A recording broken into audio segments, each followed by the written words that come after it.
There's the video.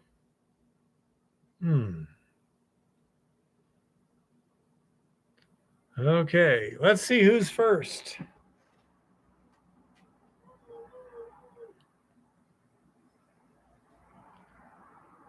Well, hey, cool, Rock.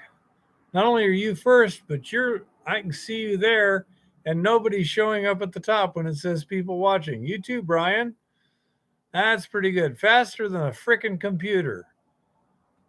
Uh, man, that's just amazing. YouTube sucks. Oh, hey, Jeff, how's it going? Yeah, I have no idea why it just locked on me. It's weird because I could see the comments, or the live chat rather, which is how I could talk on it, but you apparently could neither hear me or see me.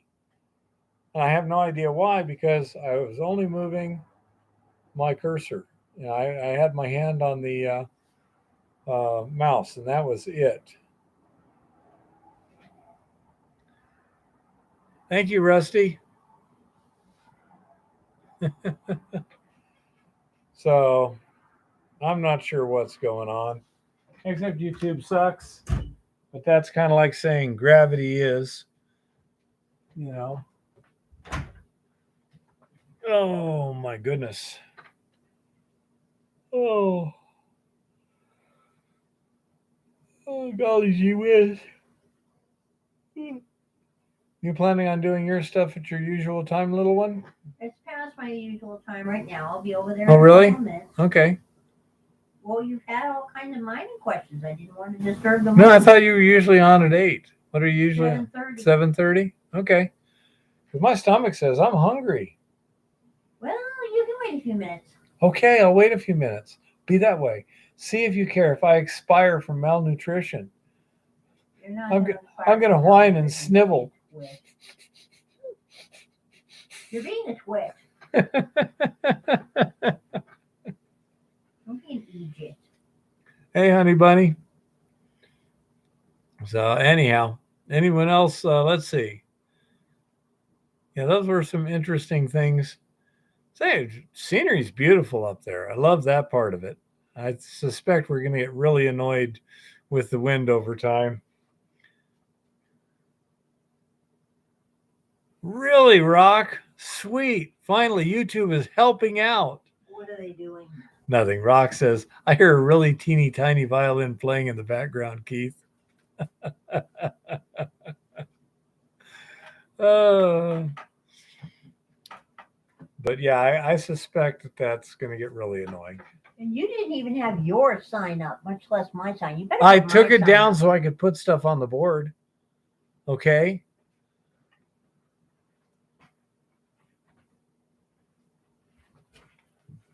Hi, everybody. Well, now. Yeah, it was really, really cool up there. Hi, Kodak. Hi, Chris. Hi, everybody. Hello, Miner Jim. We miss you over here, by the way. I hope things are going well, whatever you're doing. Hi, Rock Butcher. Well, it's actually been a pretty good day. Chilly and mildly rainy around here. It's been more like spring than summer. I'll just say, oh man, Chris, that sounds horrible. That makes absolutely no sense. I don't think it's on our end, but you never know with YouTube. Exactly, Rock. I mean, after all, everyone wants to get to see the goddess. That's, that's just a thing. So, in odd and interesting news, apparently Rio Tinto had a train derailment. Rio Tinto autonomous iron ore train derailed. Rio Tinto said on Monday a probe had been launched after one of its autonomous trains in Western Australia derailed on Saturday evening. The world's second largest miner said no one was injured in the accident, which involved about 30 wagons of a self-driving iron ore train. Analysts said the derailment, which took place at 6:30 p.m., about 20 kilometers from Dampier in the Pilbara, had the potential to disrupt Rio Tinto's exports, but not for long. The derailment affected one of two lines to export ports, BMO commodities analyst Colin Hamilton wrote. While it will potentially affect iron ore transport to port in coming weeks, we see the company covering its shipments from port stockpiles and thus having less impact on the broader iron ore market. This is the second time an autonomous train has failed. In 2018, BHP suspended rail operations in the north of Western Australia after it deliberately derailed a runaway train loaded with iron ore headed for Port Hedland. Rio Tinto ships iron ore for Dampier Port through Cape Lambert in the northern part of Western Australia. The company operates about 14,000 ore cars across this Pilbara rail network, each of which can hold an estimated 118 tons of iron ore. So, hey, hi, Tricky. Tricky, say hello to the babies for us and give them hugs and kisses. Yeah. Crazy self-driving train thing going on down there. No idea what's up with that. Okay, be that way, people. The world's number 2 gold miner is trying to get bigger in copper. For a company with gold in its name, Barrick Gold Corporation has become noticeably fixated on copper. The world's second largest bullion producer recently approached First Quantum Minerals Limited to discuss a potential takeover, Bloomberg reported last week. And while the move was unsuccessful, Barrick's informal overtures were rebuffed. Its interest in buying a $17 billion copper miner provides the starkest evidence yet of a shifting focus at the company whose origins lie in Nevada's gold veins. Mark Bristow, Barrick's swashbuckling chief executive, has talked for years about his desire to grow in copper.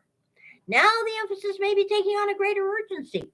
Barrick's gold production has dropped to multi-decade lows, while long-standing industrial rival Newmont Corp recently announced a huge acquisition that will catapult it well out of Barrick's league in gold. While gold companies historically prided themselves on being pure plays for investors wanting exposure to bullion prices, Barrick sees copper as a strategic commodity underpinned by the demand for electrification. It's often found alongside gold in ore bodies and can be processed using similar methods. Copper is critical if you want to be relevant in mining, Bristow said on the company's latest earnings call. As a gold miner, you're going to have to grow and include copper in your portfolio. Already, the Canadian miner's biggest investment project is a $7 billion copper gold project in Pakistan, which Barrick plans to start up in 2028 and could operate for at least 4 decades.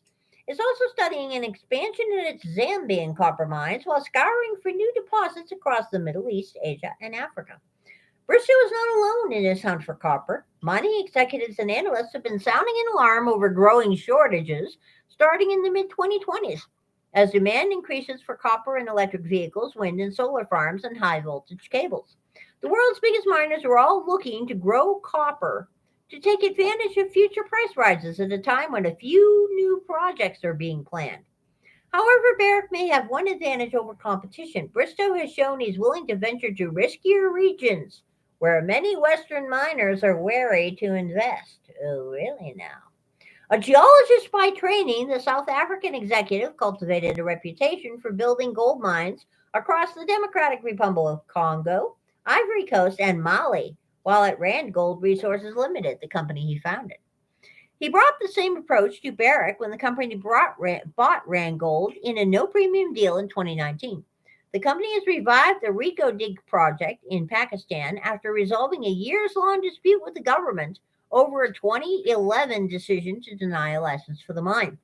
Bristow has also spoken openly about copper exploration in both Zambia and Congo. The company is currently in talks with the Congolese government about potential exploration projects, according to people familiar with the matter.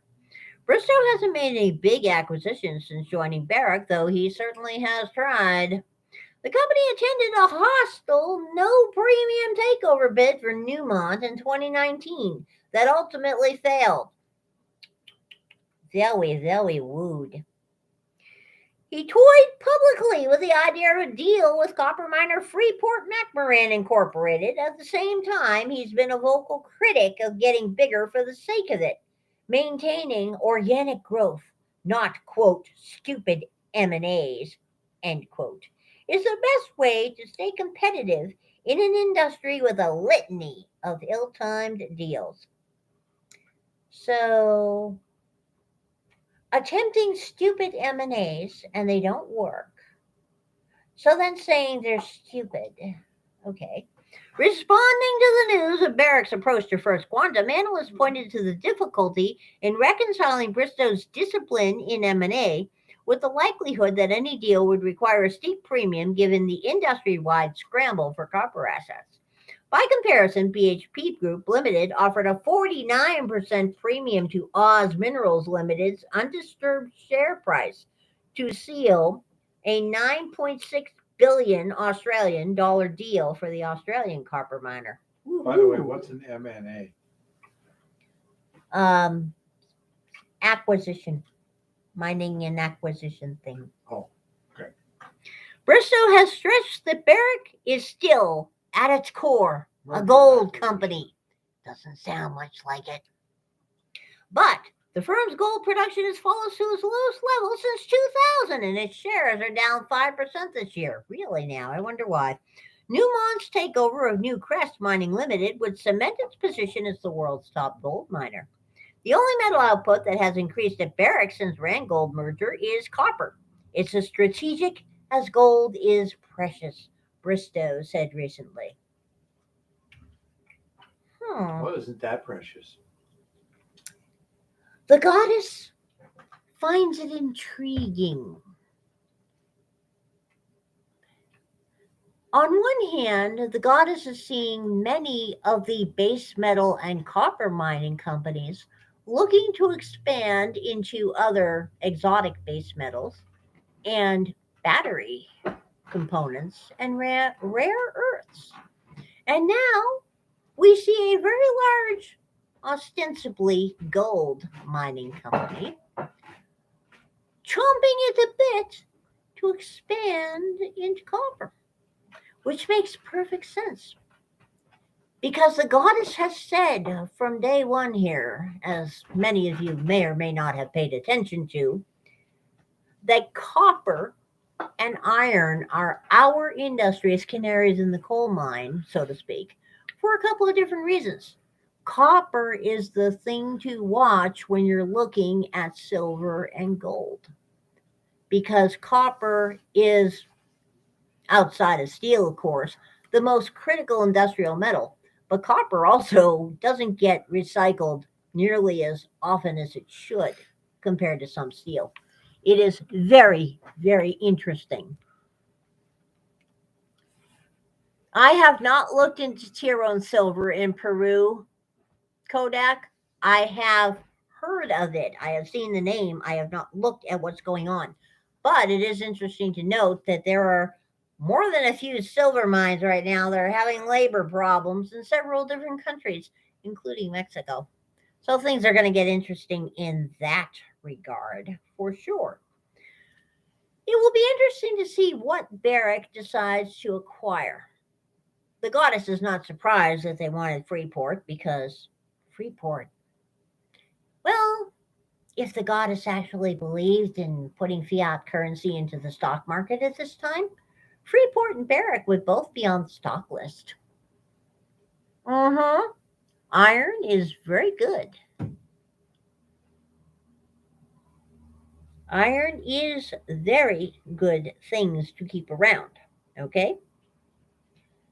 Copper price drops as uncertainty surrounds stimulus in China, but we're not really going to go there. We're going to go with the U.S. Department of Energy draft report reaffirms the urgent status of 6 critical minerals, including graphite.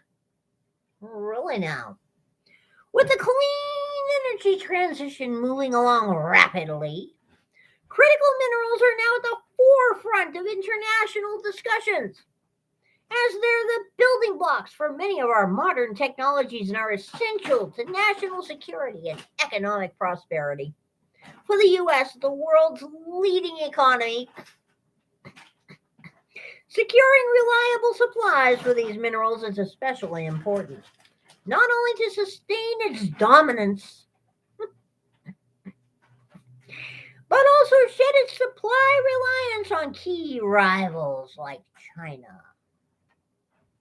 As a result, the country has been busy linking up with its main allies to strengthen and diversify the supply of critical minerals. So far this year, the U.S. has signed cooperative deals with Japan and Australia to ensure it has a robust supply chain and the know-how to the latest energy technology. The Japan agreement is also expected to serve as a framework for the much anticipated deal with the EU, which is still under negotiation.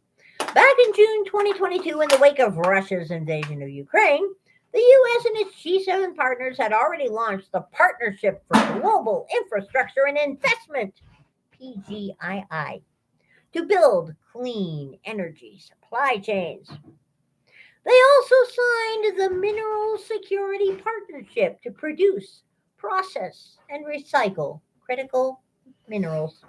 These initiatives mark the emergence of a phenomenon now, commonly known as the Joint Industrial Policy, which is when states coordinate their industrial strategies at the international level and build supply chains collaboratively. Oh, yeah, this is going to go really well. A study by Johns Hopkins University. Let's hope that this part of Johns Hopkins is less in the bag for major interest than their medical side. Just saying. That finds that partnerships among democratic states would be able to produce enough minerals to enable the world to limit warming to 1.5 degrees Celsius, the more ambitious target outlined in the Paris Agreement.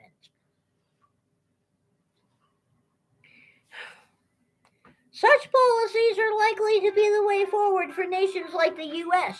to secure enough supplies needed to build out their clean energy infrastructure.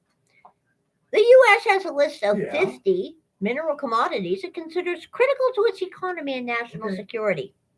Spoiler alert, we don't produce any of them really anymore. Not in any decent quantity. The list is determined using the most advanced scientific methods. Oh, now the goddess has total confidence here. To evaluate the mineral's so-called criticality, an extensive process that goes through multiple agencies. Ooh, the science is getting better and better on this one. The goddess can tell already. The current list was last revised and published in 2022, and it's really depressing reading, by the way. The goddess does not recommend. The U.S. critical minerals list contains 15 more commodities compared to the first list created in 2018. Much of the difference, as noted on the U.S. Geological Survey's website, is the result of splitting the rare earth elements and platinum group elements into individual entries rather than including them as mineral groups. In addition, the 2022 list of critical minerals adds nickel and zinc to the list. They always should have been, while removing helium, potash, rhenium, and strontium. 3 of those should still be on the list. But science, science, that thing. The new list was created based on directives from the Energy Act of 2020, which indicates that at least every 3 years, the Department of the Interior, being run by eco-terrorists, must review and update the list of critical minerals, update the methodologies used to identify potential critical minerals, take interagency feedback and public comment through the Federal Register, which will then be ignored, and ultimately finalize the list of critical minerals. As defined in the Energy Act, a critical mineral is a non-fuel mineral or mineral material essential to the economic or national security of the United States and which has a supply chain vulnerable to disruption. Spoiler alert. That would be just about everything, including steel. Okay. Critical minerals are also characterized as serving an essential function in the manufacturing of a product, the absence of which would have significant consequences for the economy or national security. Yeah. The 2022 list of critical minerals, while final at this time, was not intended as a permanent designation of mineral criticality, but will be a dynamic list, updated periodically to represent current data on supply, demand, concentration of production, and current policy priorities, the U.S. Geological Survey says. Mineral criticality is not static but changes over time, said Stephen M. Fortier, USGS National Minerals Information Center Director. The 2022 list of critical minerals was created using the most recent data available for non-fuel mineral commodities. However, we're always analyzing mineral markets and developing new methods to determine the various and evolving critical mineral supply chain risks. Really now. Prior to publishing the list, the USGS completed a thorough review of more than 1,000 comments received from the public. The goddess is gobsmacked and shocked and horrified and disgusted by how low that number is. Always, always, always, people pay attention to the Federal Register. Bookmark it, check it frequently, because this crap is the things that we are supposed to be paying attention to pile here. Okay? The fact that they didn't get many more than 1,000 comments and they reviewed 1,000 of them is just simply ridiculous. How do we Totally know unaccountable. How do we know that's all they got? Because they told us? Well, because the website actually keeps a list and you can see them all. Oh. Not that I necessarily trust any government website, but it's very unusual for any comment on the anything on the Federal Register to get more than 5,000 or 6,000 comments. I think the most I've ever seen was 25,000. Okay. What was that? That was a while back, and it was for something to do with something that would add some more national sanctuary land and wildlife. It would allow Obama to make more land grabs, so the greenie weenies and eco-terrorists sent out emails and had all of their people go to the Federal Register and make comments. As a matter of fact, they were mostly copy and paste comments explaining why this was necessary to save the entire planet. And of course, because they actually got their crap together and got all those people to go there and copy and paste one paragraph from an email, it drowned out the voices of sanity that had found it otherwise and were trying to say that this was probably not going to go the way they thought it would go, and it hasn't. Okay. Meanwhile, these comments were received in response to the draft critical minerals list released for public comment November 2021. Meanwhile, the U.S. Department of Energy is also continuously assessing the criticality of minerals to incorporate into its critical materials strategies.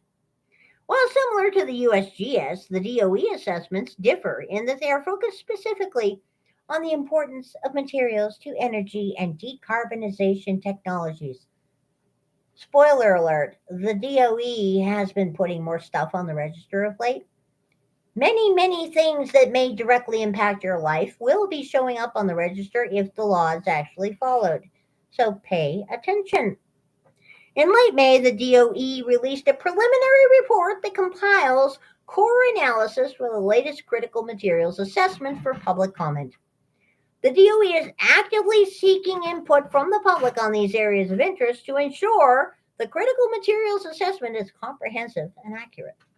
The request for information, which is being issued by the DOE Efficiency and Renewable Energy Advanced Materials and Manufacturing Technologies Office aims to enhance DOE assessment before it's finalized. Like previous reports, this analysis provides a range of possible demands for selected materials based on various deployment scenarios. At any rate, since this is long, boring, and ridiculous crap, let me condense it down into big things.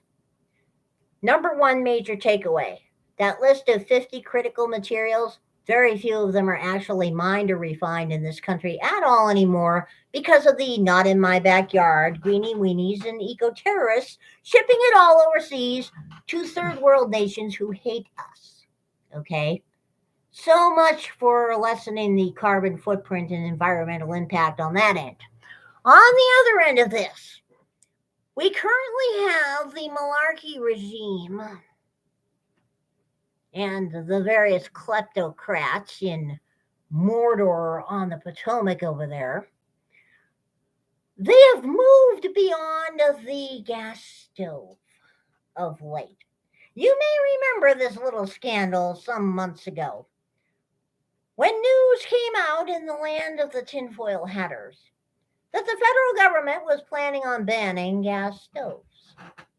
Naturally, the mainstream media, being the apparatchiks and servants of Sauron that they are, said, oh no, absolute and complete conspiracy theories, never going to happen. Then they said, well, there's a few regulations that may or may not impact gas stoves in the nebulous future, but it's really rare. Then it moved on to the next step, which was, well, it's not rare, and yeah, we actually want to do this, but it's really a good thing. So on the federal level, we are already now moving deep onto the level of, well, of course we're banning gas stoves. It's entirely your fault. And, well, after all, it is a good thing. Don't make us go further. But they are going further. And for the record, the great state of New York is apparently already passing legislation at the state level to stop even putting gas plumbing in a lot of new construction. California is doing the same thing. They aren't the only states that are looking at that. But it turns out that our dear friends and minions of malarkey are also now going after air conditioning. For some bizarre and unaccountable reason, air conditioning, along with gas stoves, by the way, in addition to being a climate disaster and planet destroying and civilization ending and grandma killing appliance, they're also racist. And they may even be sexist, but we still haven't decided which of the 93 genders they might have a disparate impact on. But they are definitely racist. So they kind of may be going the same way that gas stoves may be going. These kinds of things are the kinds of things that our government still actually follows the law and publishes on the Federal Register. Believe it or not. Now, I know you're probably shocked and flabbergasted that these criminals, these crypto criminal minds and sociopaths in DC, see nothing wrong with putting their insane policy ideas on paper and publishing them on the Federal Register and opening them for public comment. The goddess does find it quite astonishing when crypto criminal minds like this see nothing wrong with doing this. But it certainly is a good way to keep an eye on the direction these people are heading. Because these two reports are very interesting when you actually look at them. On one hand, you have the report that says that a list of 50 minerals that have all been, for the most part, offshored to our enemies and other people who don't like us are critical, and so we need to secure a supply chain for them. Never mind the fact that had we not gutted our entire mining and manufacturing industry and done the not in my backyard thing in the name of saving the planet and being greeny weenies, we wouldn't have this problem right now. Okay? We're going to ignore that whole issue. And that's water under the bridge here. Contaminated water under the bridge, if you believe the EPA. The other list, though, from the Department of Energy, is the one that's going to be very interesting because while it purports to not be predicting the future, the goddess is pretty darn sure that seeing what they are looking at and calling critical for a couple of years down the road is probably going to give us a few hints as to what else they're planning to get rid of. The goddess has also noted that it's already getting harder and harder to find more and more gas appliances anyway. They've been getting tougher to find over the years because a lot of the rebates went into other things. A lot of the advertising push went into other things. And, point in fact, the feds may not actually have to actively ban anything. If they make enough noises about regulations and they draft enough regulations that are sufficiently nebulous to scare manufacturers, the manufacturers may proactively start moving away from making things we actually want to avoid getting in trouble later. Okay? We really need to pay attention to these yo-yos because these yo-yos are criminally and clinically insane and they are in charge, which is not a good thing. The goddess is not pleased with this at all. Obviously, nobody in their right mind would be pleased with this. And by the way, for anybody who's interested in silver, you are really going to want to go to Zero Hedge because there's a beautiful in-depth article that started today about the rise, fall, and rebirth of China's silver pricing power that you're going to want to read. It's a little bit too long and involved to get into here on the Tinfoil Hat Report, but where copper goes as a mineral, silver and gold are going to follow in terms of price. Copper is our bellwether for a lot of things. You'll also see on Zero Hedge, something that should be a surprise to absolutely no one, a San Francisco grand jury report found that 1 in 4 teachers in the city are uncredentialed. For some reason, the goddess is not surprised at all by this fact. I believe that would fall under the heading of equity. I mean, after all, it would be very discriminatory to expect teachers to actually have credentials of any kind whatsoever. So there is that to be considered. Just saying. Meanwhile, scam alert. Gold and silver investors are being targeted. And yes, the goddess has seen this herself. The goddess is seeing all kinds of sketchy stuff happening in the online metals world in terms of prices that are too good to be true, etc., etc., etc. So let's see if we can get the stupid ad to move out of the way so I can go ahead and read this to you.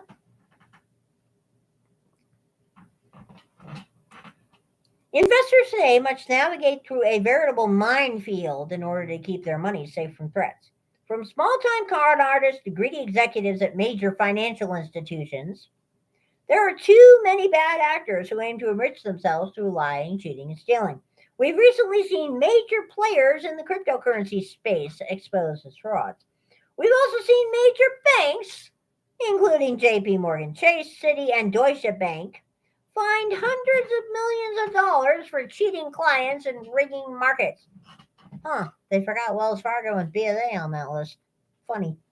Banksters have even been caught opening up fake fee-generating accounts for customers who did not ask for them.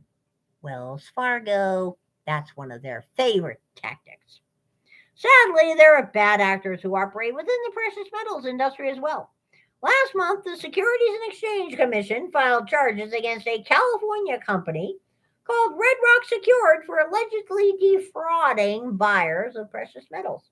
According to the SEC, Red Rock CEO orchestrated a fraudulent scheme that involved convincing hundreds of investors to sell securities in their retirement accounts to buy gold and silver coins at only a 1 to 5% markup.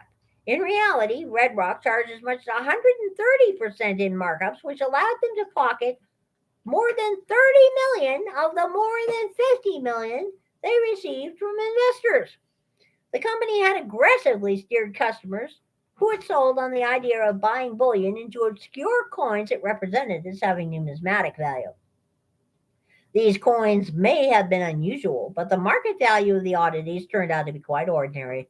Red Rock apparently targeted politically conservative retirees in its bait and switch scheme. To which the goddess must say, this is one case where the smallest violin in the world is playing a song of sympathy. Why? Because if you are actually a conservative, then you should understand sound money. And if you are a conservative and you understand sound money and you understand Austrian economics, then you should be smart enough not to buy into stupid things like this. This is what I'd expect from a leftist, okay? Really now, people, get better, okay? Do better. Tell your friends who get caught by these things, do better. Just saying. So did a firm called Regal Assets, which stands accused of fleecing investors out of tens of millions of dollars after failing to fulfill customers' bullion orders. Regal Assets paid for endorsements from conservative talk show hosts, whose loyal followers then got royally screwed. The plight of victims who lost their life savings was featured on a recent episode of Inside Edition as well as at Money Metals. In recent years, Goldline, Northwest Territorial Mint, Tolding, Merit Gold, Chase Metals, and other players in the retail precious metal industries have been accused of cheating customers out of millions. Our longtime readers and customers at Money Metals know we have always encouraged folks to understand melt value of what they're buying and compare that to the price for the item. The difference between spot price per ounce and item price per ounce is called premium. The lower the premium, the better. Bullion investors who buy based on slick advertisements risk getting left holding the bag. Take a few minutes to investigate a dealer's online reputation before ordering.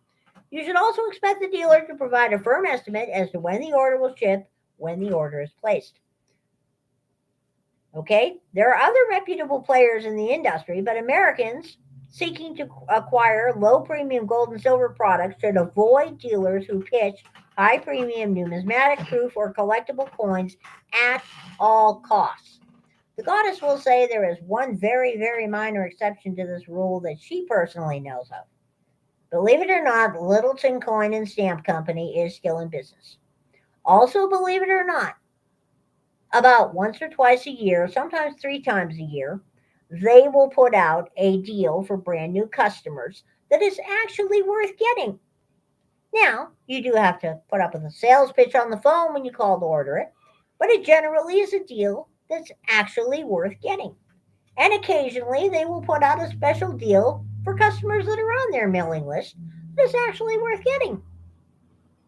I know, it's shocking and bizarre to think that Littleton is still worth it. But yeah. And Franklin Mint, of all people, does actually now and then also have a product worth getting for different reasons. Most of them because they're aesthetically nice as well. They make great gifts. That I will say. There's little incentive to tamper with bullion coins that sell close to melt value, and the value of a numismatic can be hugely inflated by altering the grade or appearance slightly. Even to the extent a numismatic coin truly has extra value, the liquidity when buying and selling such items is very low, meaning you can take a huge haircut. Okay? The goddess firmly believes that if you have any local coin shops anywhere in your area, you should get to know those people and get to know what they charge. And those are the people you should buy from primarily. Beyond that, you want to look at online dealers, the big guys like Muddy Metals, like AppMex, but purchased through the Walmart.com website of all places, SD Bullion, JM Bullion, etc. Get on their mailing list, get on their email list because, a couple of times a month at least, they'll push a flash sale for instance, I saw one the other day for buffalo rounds, no quantity limit, no minimum, $1.99 over spot, which is not a bad deal for generic buffaloes. And since there's 32 different varieties of buffaloes, and you didn't know what you were going to get from these guys, you can get a nice assortment that way sometimes. A lot of these people do have decent deals. That's right, honey bunny. Walmart. Yeah, Walmart.com. You want to look for the AppMex products that are sold through that say in the description delivery from AppMex. Every once in a while, it's usually like you'll get a 3-pack of 1-ounce bars, or you'll get a good price on 10 buffalo rounds or whatever. But they are delivered to you direct from AppMex, but you buy them on the Walmart.com website. The shipping is really fast. There's no credit card charges, and most of the other places will charge a couple of % on credit cards. And if you actually have a Walmart credit card or a Walmart account, anyway, if you have the Walmart credit card, you can get a couple of % cash back for buying on the freaking website. It's ridiculous. The people that buy online that I know that use the cashback deals and everything have been enjoying that one at Walmart. Sometimes the price is a little higher than it should be, but it's always, funny enough, lower than the AppMex website. Go figure. But this is the thing. We are now moving into a time period where the gold and silver scams are abounding. Amazon is overloaded with third-party sellers selling counterfeit silver and gold of all kinds. Now, some of these ads do say down in the description, silver-plated steel coin or souvenir coin, steel, silver plate, whatever. A lot of them don't. A lot of them are actually flat out trying to pass as counterfeit. Others are relying on burying the pertinent information way deep in the description, figuring most people won't read it. Okay? So if the price looks too good to be true, it probably is. Nobody right now, except yard sales and the occasional thrift shop or the occasional local coin shop, is selling silver or gold at melt or below. Okay? So yeah. I mean, that is the thing, is scams abound in this business. And I have seen more ads for gold and silver companies showing up on conservative YouTube videos in the last 6 months or so than I've seen in the previous decades. So yeah, some of the things you see are going to be legit. A good number of them are not going to be legit. So try to stick to locals. Yep. That is very true, Kodak. That is one of the reasons I just bought one, okay? Why do gold bashers have a stage? Now this is a good question. As gold continues to hold its own this week in the midst of the Fed's so-called hawkish pause, it's a good time to reflect on the things naysayers have been saying for years and how they've tended to be wrong. It's often a clash of worldview. Back in 2011, Ron Paul, a Republican U.S. representative from Texas, questioned Ben Bernanke, then chairman of the Fed, about gold during a U.S. House Committee on Financial Services hearing. Their exchange serves as a compelling content for gold enthusiasts. Ron Paul starts with a 10-second opening statement with a visual showing the price of gold had increased 53.7% in 3 years. Then Paul, adopting a prosecutorial tone, tells Ben Bernanke and members at the hearing that the dollar during these same 3 years was devalued almost 50%. The exchange between Paul and Bernanke highlights fundamentally different views on the role of gold in the modern economy. Paul argued gold is an indispensable store of value and a hedge against inflation and default. Paul also pointed out gold has been money for 6,000 years. Bernanke, on the other hand, argued that gold is not money. When pressed, he stated central banks merely hold gold instead of diamonds because of tradition. After a subtly smirking Bernanke denied gold was money. How do these people get the job of running the Federal Reserve? Paul knew there was no need to continue the questioning. Ron Paul closed just like he began. He was confident, concise, and victorious, whereas Bernanke used doublespeak and deflection. Yeah, so he was a politician. Bernanke could be called a gold basher or a paper bug, but he's not alone. So many gold villains walk undetected. They don't sport black capes, hats, or cartoon masks, nor do they threaten to poison the public like the Joker and Batman, though I would argue debasing our currency is a form of poisoning the economy. The media and financial establishment have been churning out anti-gold propaganda for years, as so adroitly explained by Guy Christopher, the late Money Metals columnist. Christopher wrote some wonderfully insightful articles on the topic that are worth your time, such as The Ugly Truth, Why Your Stockbroker Doesn't Want You to Buy Gold or Silver, and the 7 Biggest Lies Told and Believed About Gold. Another notable gold basher is radio personality Dave Ramsey. Yeah, one of the things I don't like about him. This financial guru rears his head to bash gold from his TV and radio show a handful of times every year. Ramsey's talking points against gold are based on false assumptions, and he tends to bully and ridicule his callers asking about gold. The more false his claim happens to be, the more he proclaims them with fervor and bombast, as if they are universally held laws of sound finance. Quite frankly, Dave Ramsey would not know a true law of sound finance if it walked up and whacked him up the side of the head. But that's another story. For example, he constantly falls back on similar themes he believes will play well with uneducated investors. The same type of folks who recently sued Ramsey for $150 million after he steered them to a timeshare exit company that shut down after being accused of fraud.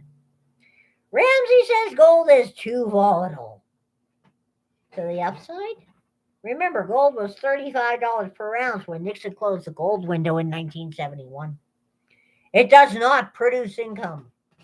Putting aside that income on gold is possible, explosive capital gains beat earning interest in depreciating currency. It's not useful. Really now. Tell that to central banks that have recently been stocking up at record rates. Gold became recognized as money precisely because of its utility. Fungible, divisible, store of value, and medium of exchange. It is not liquid. Ha! Gold is traded in huge volumes all day and night. For more examples of Ramsey's ongoing misinformation, you can just look up Dave Ramsey on gold. It's ridiculous. It's hilarious. If so many people didn't believe it, it would be really hilarious, okay? Another inglorious gold basher is Harry Dent. Like Ramsey, he makes preposterous and unsubstantiated statements. He is regularly trotted out there under headlines like gold is going to $500 per ounce. Barrick recently reported the cost of production for gold for them reached $1,700 per ounce. Keep that number in mind. But yeah, at the same time, we have an explosion in gold scammers and mining claim scammers of all kinds. We also have the typical talking heads making their usual comments. Most of them need to be absolutely ignored. Just saying, there isn't much out there that's good to listen to. Gold closed at $1,949.10. And in case you're wondering, it's up $109 over the year at this point. Silver closed at $23.93. Rhodium is in the toilet at $5,100. just so everybody knows. I mean, that's pretty bad. Precious metals market to top 400 billion in 5 years, says Fortune Business Insights. Oh. The global precious metals market will reach 403.1 billion by 2028 and be led by the gold sector, according to India-based consultancy firm Fortune Business Insights. This is up from 2021's 275 billion. Between 2021 and 2028, the precious metals market compound annual growth rate is estimated to be at 5.6%, the firm said in its report released in June. Gold will play a vital role in the growth of the precious metals market. The increasing investments in a commodity such as gold due to low risk factors compared to other investments such as equities, bonds, or real estate are fueling the market, Fortune Business said. The perception of gold as a status symbol and safe haven for investment has significantly contributed to the growth of the market. As to avoid the risk, investors regularly flock toward gold as an asset that will maintain its value. The investment side is projected to be the fastest growing segment between 21 and 28. The increasing investments in a commodity such as gold due to the low risk factor are augmenting the segment growth. The report also highlighted jewelry demand as one of the key drivers. Increasing disposable incomes and changing lifestyle choices are a few of the factors driving the market. The demand for these metals is estimated to propel globally for jewelry and investment applications, as gold and silver are of prime importance in the wedding ceremonies of Southeast Asian countries. As a matter of fact, it should also be noted a lot of the people I know in India said that this recent festival season they had that involves buying a lot of precious metals, people were buying as much silver as they were gold. Very interesting to see that going on. Therefore, the rising population and increasing spending capacity of consumers in the region will contribute to market growth. Silver is the metal that will benefit the most from the expanding electrical and electronics industry. In the meantime, platinum group metals will be driven by auto catalyst applications. The automotive industry is the major consumer of platinum and palladium, with primary application in catalytic converters. Additionally, the growing awareness about environmental pollution and changing regulations regarding carbon emissions will substantially boost the demand for metals of the platinum group for application in all other forms of catalytic conversion. Not all research firms share such an optimistic outlook. Ironmark Group said global precious metals markets reached 198.5 billion last year and is set to expand to 267 billion by 2028. The rising investments in precious metals, increasing utilization of precious metals in industrial applications, and the growing adoption of precious metals to mint coins represent key factors driving the market. Research Reports World estimated global precious metals markets will reach 316.6 billion by 2030. So, at least everybody is agreeing that things are going to grow. The question, as always, is how much are they going to grow? Meanwhile, there was a bunch of random things that happened in the news. There was a very interesting speech in Africa where an African leader was yelling to a standing ovation crowd and a bunch of other African leaders about how it would be a good idea to dump the dollar and do more trading in their local currencies. Coincidentally with this, there's a couple more BRICS conferences coming up, and they're getting closer and closer together, and more countries are showing up to kind of join the fun and hang out and get to know each other and network. So things are getting interesting there. There are also reports Hi, blind dude. Hi, blind dude. There are also reports out of Panda Land that the Panda banking system is planning to start strategically dumping large amounts of U.S. debt. This may or may not have had something to do with one Anthony Blinken's statement over there today or yesterday, making it very clear, as a matter of fact, he said it directly, that The U.S. has never supported independence for Taiwan. As a matter of fact, apparently quite the opposite. Things could get bizarre in that regard. Things could get bizarre in a lot of places at this rate. In the meantime, this is a great time to be stocking the freezer. This is a great time to make sure that your generators are working well. This is a great time to look into putting a little bit of extra fiat aside under the mattress because thou shalt get unbanked lest thy fiat go poof. This is also a great time to look up that list of at risk banks that's running around because it got longer again. And the number of banks that are borrowing money from Fred as the lender of last resort went up again.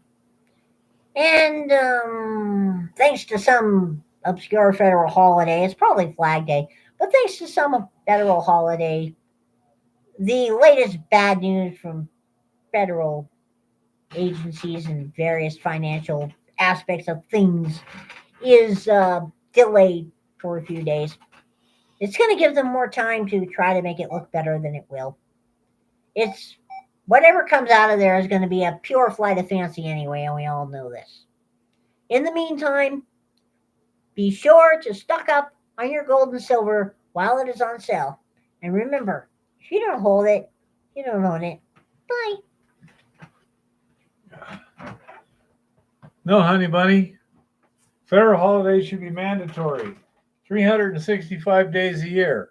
If they can't accomplish anything, they can't screw us over anymore. I'm a fan.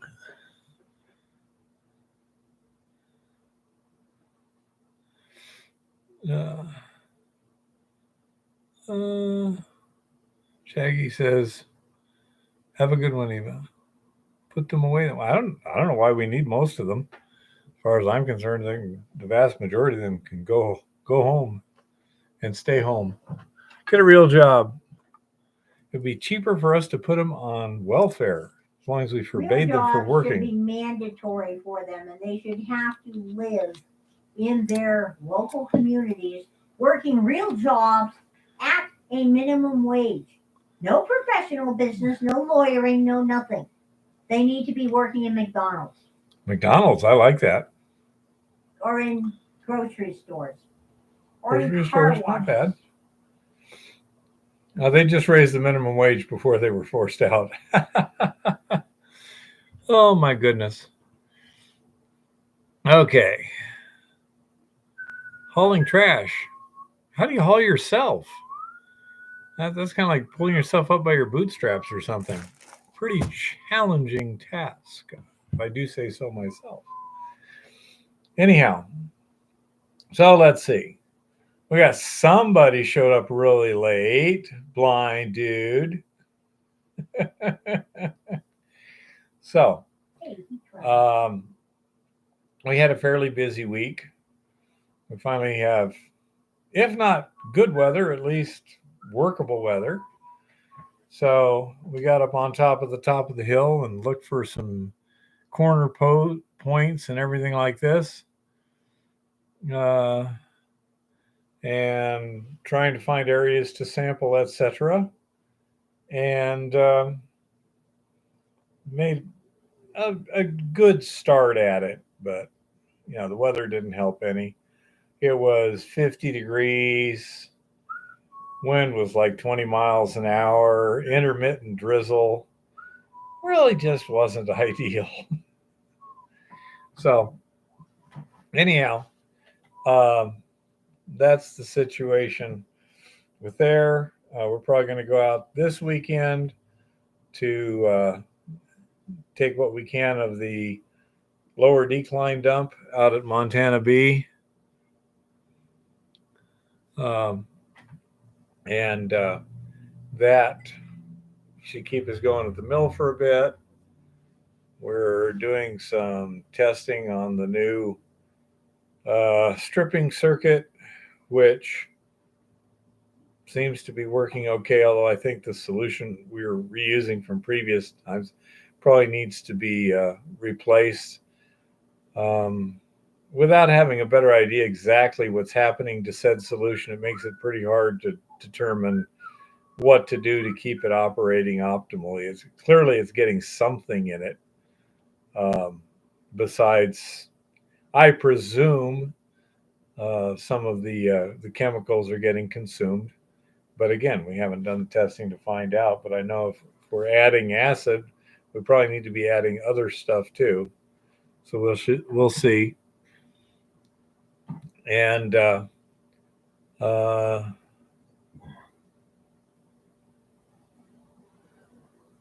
yeah, it's flat enough up there. The thing that was kind of surprising to me was that vent shaft. I didn't expect the situation to have a hole that deep, slope that well. I was expecting, you know, a much more modest hole with bedrock at the bottom. So that was kind of surprising to me too.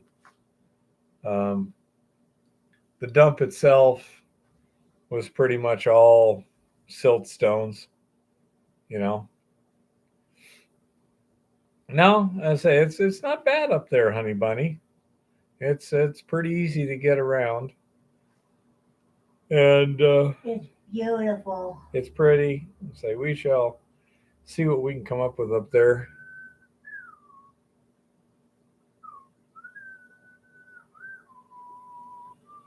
Oh, so we've got that up there. That's a Montana bee. That's at the lab, and um, it's what we're doing. Sometime in the near future, we'll probably get the RC46 fixed. That allows us to do a lot more testing on the samples. Eva's going to be working on seeing just how well she can fire assay.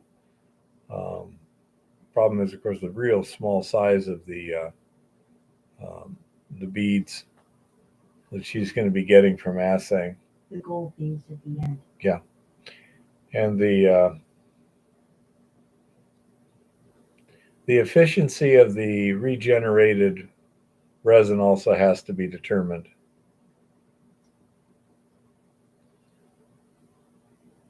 We would probably get a mini excavator first, although depending upon whether we have to build pads and roads, then we might need to get a like a bobcat up there. Um, we shall see what we shall see. Um, I'm all I think an excavator is probably the most versatile machine, but we'll have to see. The nice thing is with a lot of that being on patented ground, you have a lot more flexibility. I don't think we have a backhoe, but we might know someone who does. Um, Understand what you're saying, Honey Bunny. It does have other things. I have no idea. Rent it, possibly. I said there's a lot of possibilities there.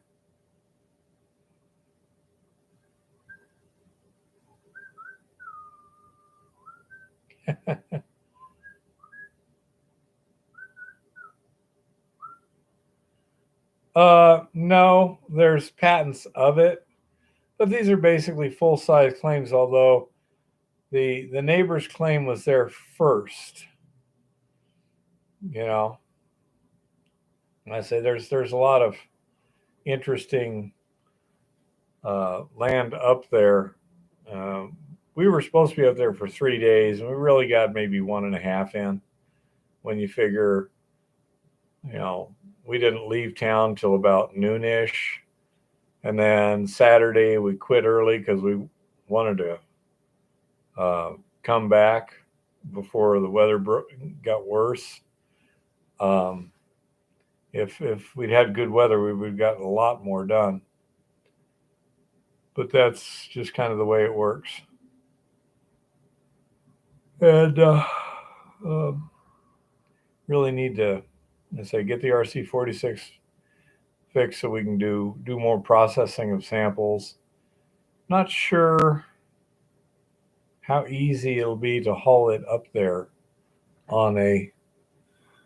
Is the Forest Service ground open to mineral entry? Yes.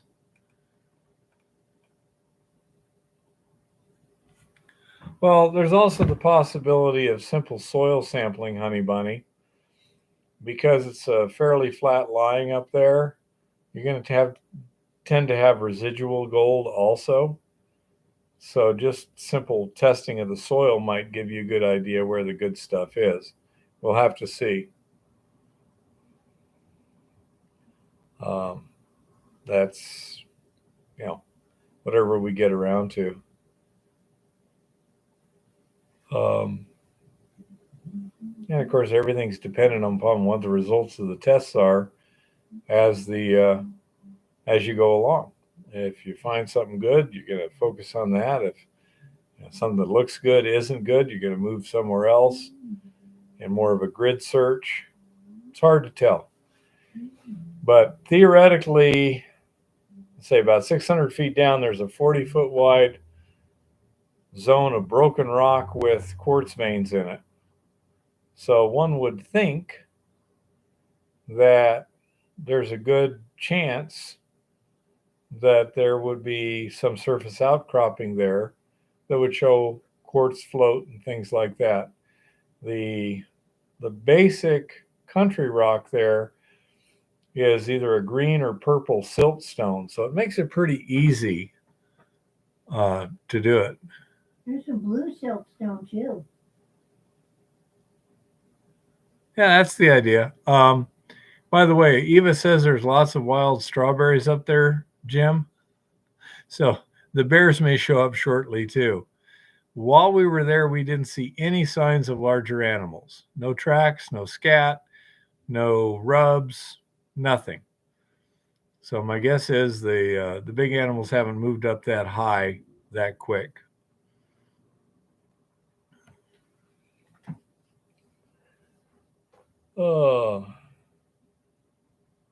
Lithium per weight pays more than silver. You say so, Honey Bunny. It would be awfully light, low density. Yeah, if you happen to have it. Problem is, Dad, I want silver. If she wants silver, I imagine lithium is also probably difficult to refine compared to silver, would be my guess. Pretty reactive.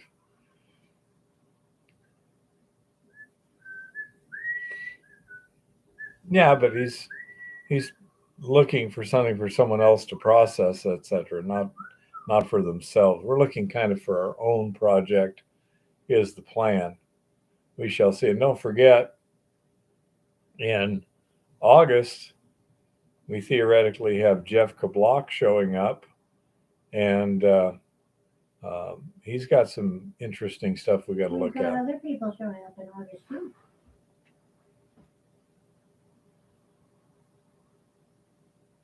Let's see, I just responded Rock Butcher Key. Place I take scrap to pays for lithium batteries. Really? I wonder what they recover out of them. As I understood, it's. We should ask whether ours does. As I understand, lithium batteries are hard to recycle. I'm not sure. We should find out if ours does.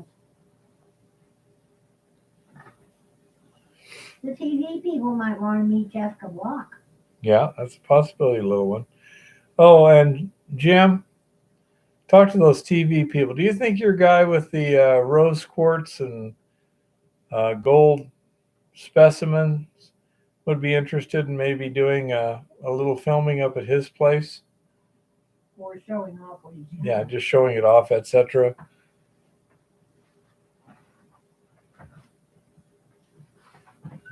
Because they might be interested. No, not you, Rock. Mine or Jim.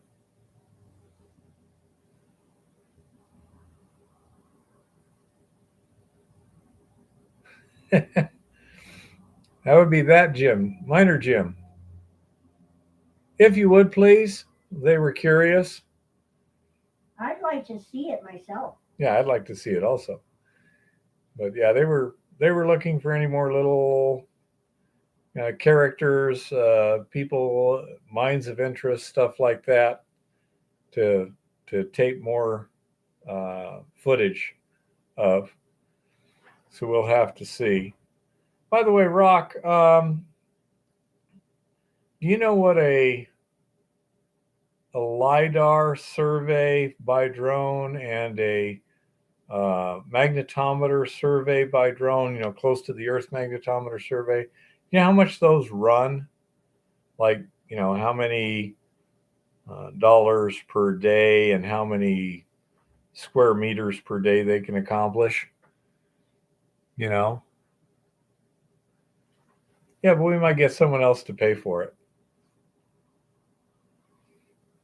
It's kind of hush hush, but yeah, that might be a possibility. So I was just curious what the rough fees are. Like today, I was looking.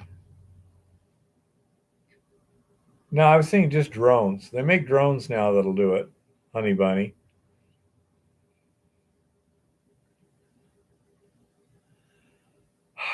Well, we're looking for a 40-foot wide zone of mineralization, so I imagine we wouldn't have to be too close to line spacing. And how big an area? Well, we've got ourselves 4 claims, but we'd probably like to expand that out a bit. So let's say roughly 1 square kilometer. And a lot of it is forested trees. What would you say? 40, 50 feet high, little one? The trees? Yeah. About 30. She thinks they're about 30. 30, 35.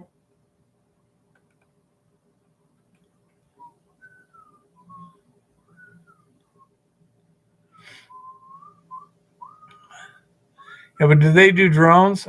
We talked to Geolex, and they were like $5,000 a day for a crew out there.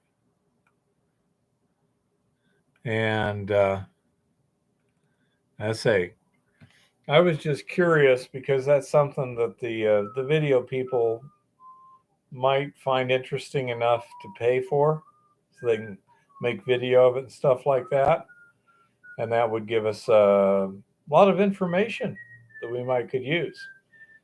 So that was an idea. Yeah. Have you priced geophones? Are you talking about like? Yeah, I'm thinking the word coming to mind is sonar, but that's not the correct thing. Where you use sound waves in the earth. What would that be? It's a form of geophysics. Man, my brain. Let's say I don't know. You're talking about actual phone phones.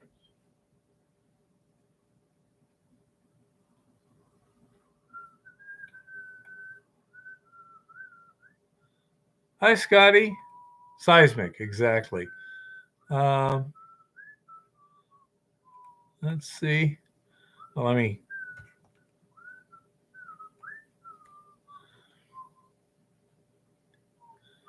Let's see.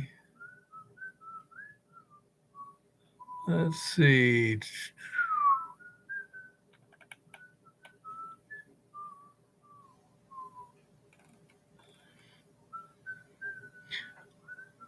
Yeah, so it was just one of those things that popped into mind. So I thought I'd throw it out there and see if you had any idea, because I don't have any uh, idea. I mean, clearly you'd need an operator.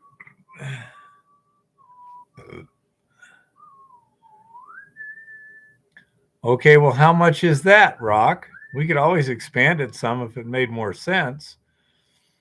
But what kind of money we talking about? 2,000, 20,000? Just a rough ballpark. Okay. Thank you, Rock. That's basically it. Just need a rough price so I got some idea of the ballpark, so I can tell them this is about what it would be. Say, and if they can run LiDAR and magnetometer at the same time, so much the better.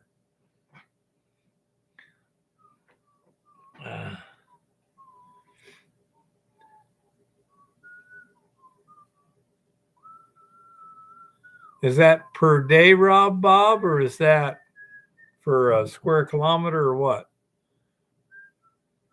Yeah, I saw that, John. That's one reason I was interested on it, to see what it is.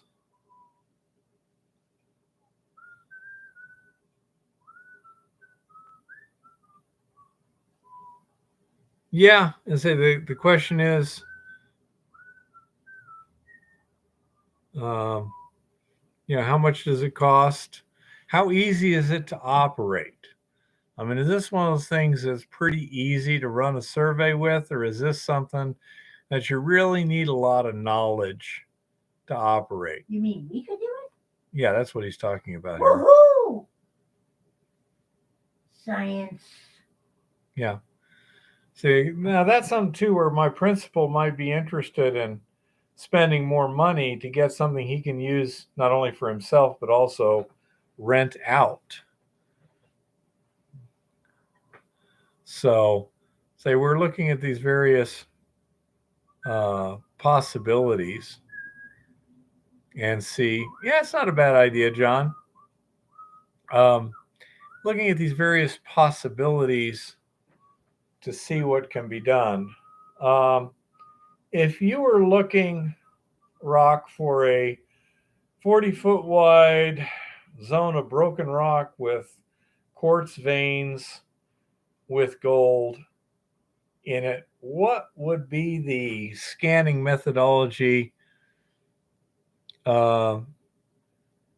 if you were looking for yourself? What would you be using to look for it with?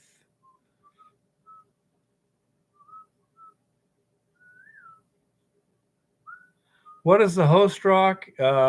Sedimentary or metasedimentary siltstone.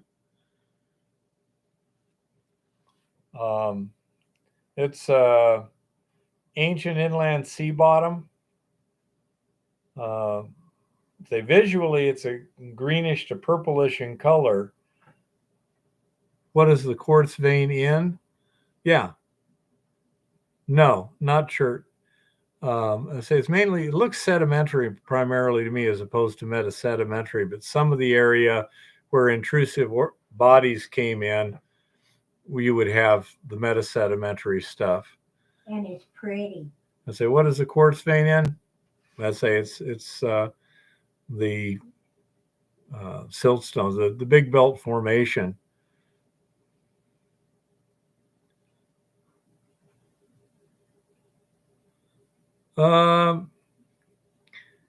Yeah, shales, possibly limestones.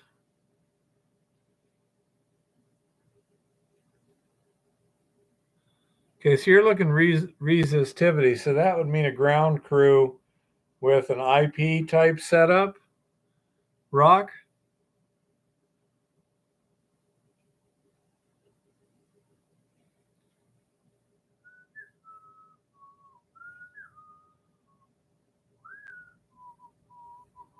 You can fly them now too, huh? How do they do a resistivity study from air? How do they do that?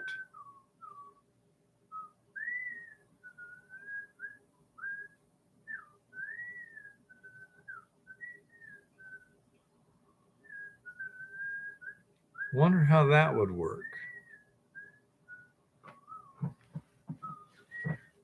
Because I know how they work when you lay out a grid of electrodes. You're actually, essentially detecting ohms between different things.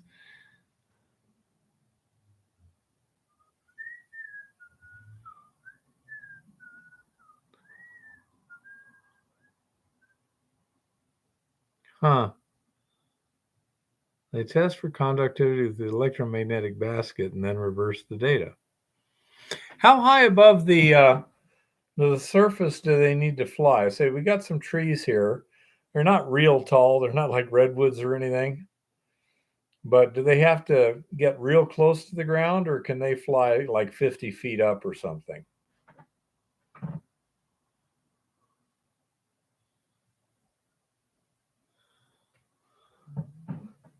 Since you've done this before and I haven't, I was always done before I got involved in projects.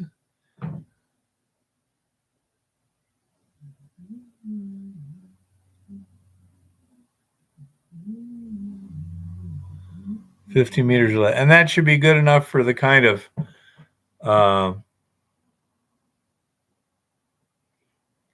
Jim says they use helicopters at 250 feet. It is not really hilly.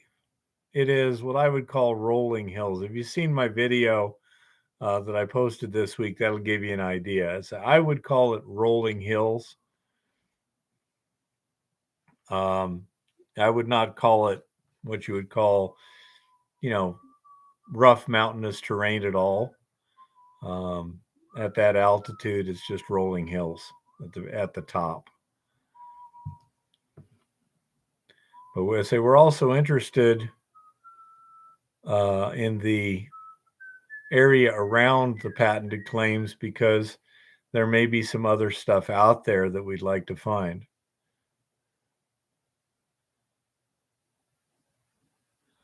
Okay, 80 feet would clear the trees, I think, in all cases.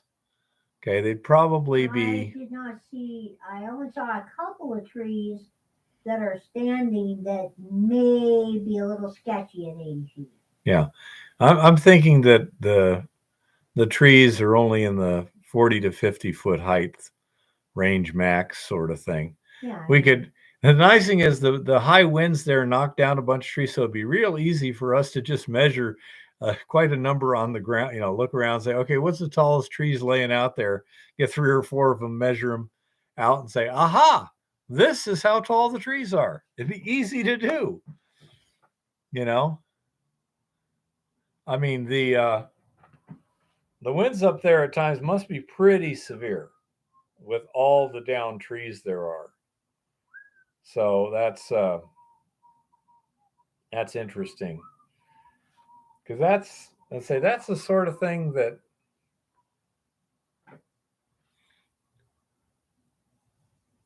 okay. Thank you, Rock. I say check and see what seems plausible. Talk to your people and say, hey, here's the situation. What do you guys think? And let me know. I'd appreciate that. I suspect. Yeah, because Rock is like a guru. Well, he's quite experienced with this sort of stuff in terms of. Well, he's now a renowned geologist. That's right. He's renowned now. He's renowned.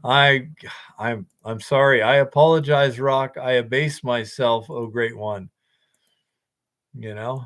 Yeah, I mean, here you are asking him to do the favors, and he's a renowned person and stuff. Really? Okay. They haven't responded to my email this morning. I don't expect them to. They seem pretty busy. That's a good question, Jeff. What is it run for, Jim? I'm sure you know that one. I think it's about $200, but I'm not sure. Take care, John.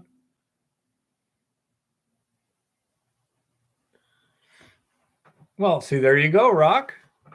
It's a no wind that blows nobody good. So you can get more information for yourself, too.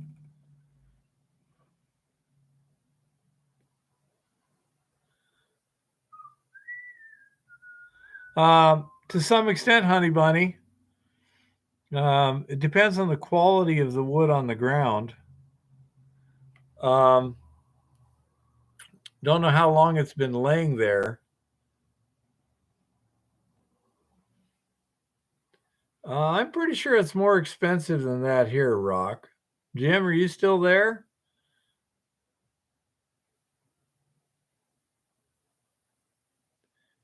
I don't know if we'd want to do that right off the bat. That's not a bad idea, Jim. How much does a cord of wood cost, Jim? And how much? How long can the trees be laying down at 7,000 feet around here before they're not decent quality firewood? Because I agree with the makes our work easier. Certainly, getting some of those trees out of the way.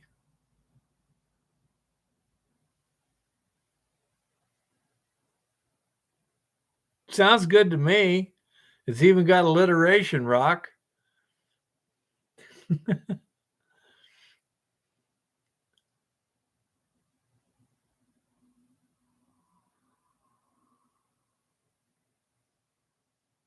Okay, Jim says firewood is going for around $250 to $300 per cord split.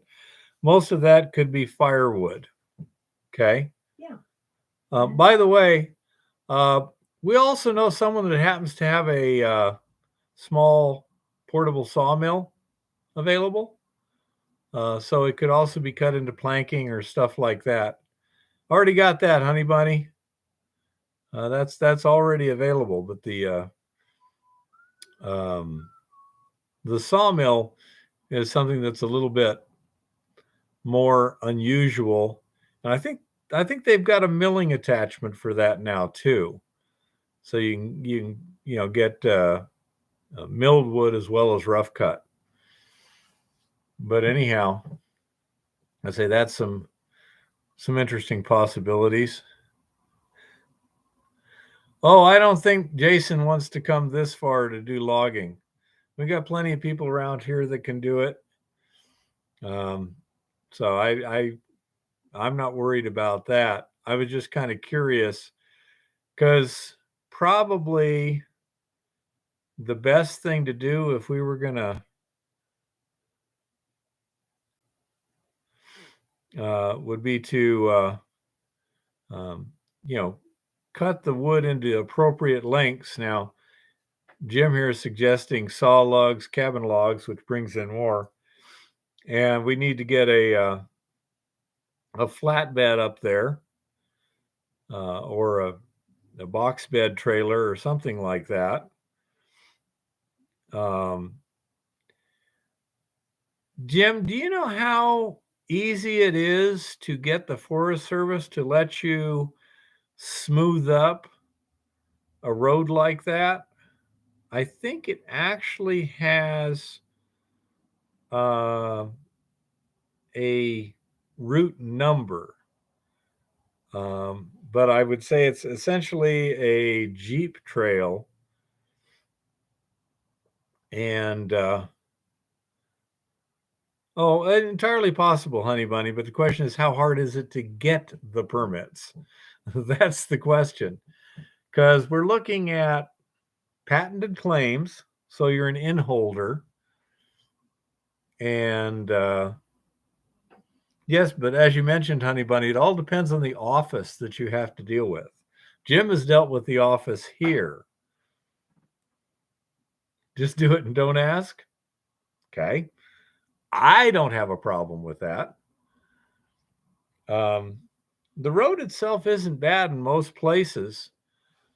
And certain stuff, for example, like the initial pitch has a gully right down the middle, but it's only about this wide and, 2 feet deep or something. So it's not that hard to avoid. And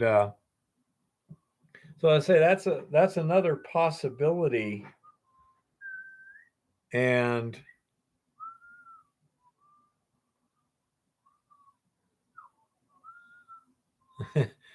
Jim suggests just whacking it on the weekend. Yeah. Now, this is something else that we found interesting, Jim. While we were there, we saw at least 3 vehicles, correct? At least 3, probably 4. She, They were big 4 by side. It might be side. 4. There was some side by sides. There was a Razor. It was busy. Oh, there was one of those motorcycles coming up the other way at the end of the day. Yeah. Yeah. And they were freaking busy. Yeah. So it was fairly busy. It's not the sort of thing that's going to go unnoticed. I can guarantee you that. People will notice. So that's a question. But say that's another issue that we need to consider. Yeah, I mean, we saw more people this past weekend than we've ever seen when we've been out in the field, even during hunting season. Honey Bunny, we live near the capital of Montana, which is halfway between Bozeman and Missoula, which are hotbeds of leftists. So you have the politicians in the capital plus the leftists from each end. I think you can pretty much count on somebody ratting us out in a short period of time, unless we're very careful in exactly what we do to either do it right or do it underneath the radar. Okay, for example, we might just be able to go out there and do it with hand tools, whatever we need to do. Let's say a gully down the middle of a road is not really a problem unless you don't know how to drive.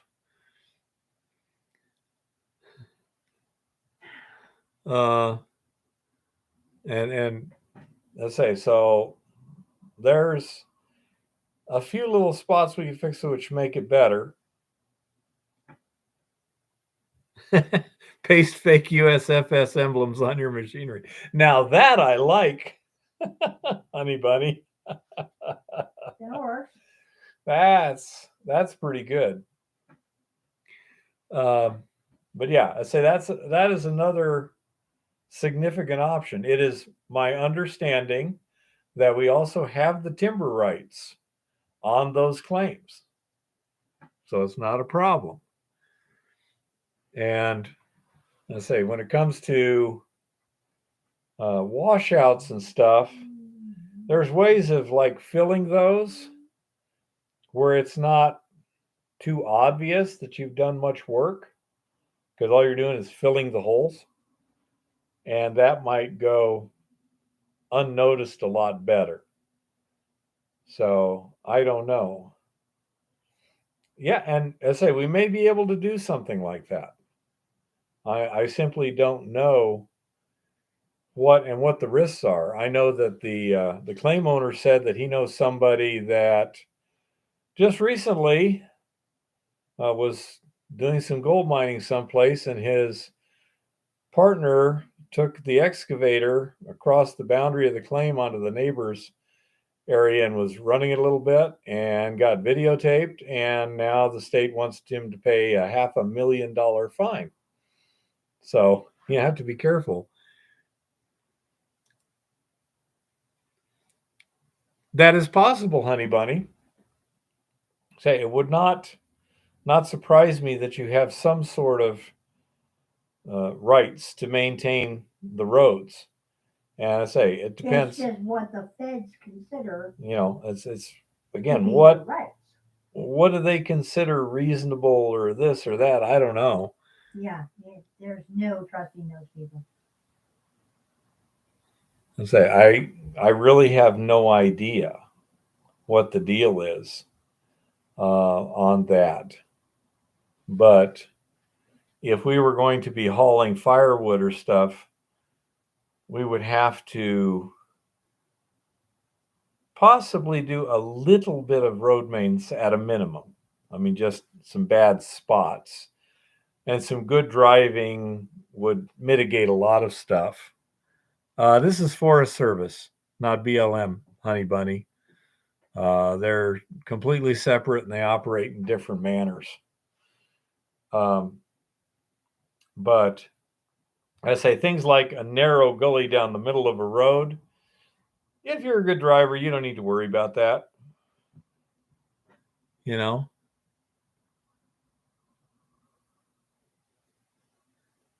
Oh, we have BLM in our region, but we also have a lot of Forest Service land. This is, there's mountains all over the place, and all that's Forest Service in general, not BLM.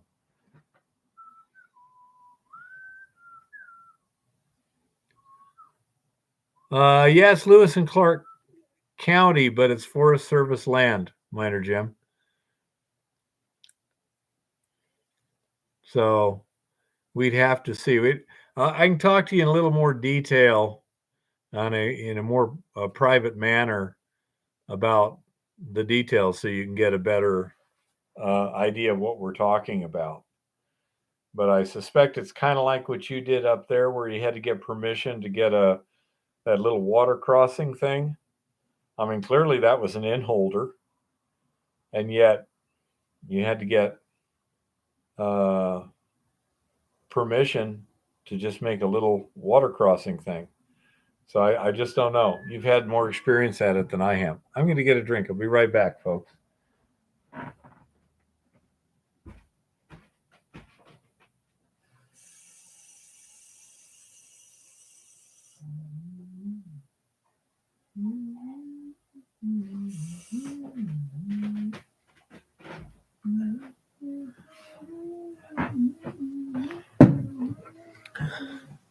My thought was something like if we had a bobcat and a dump trailer or something of that nature, to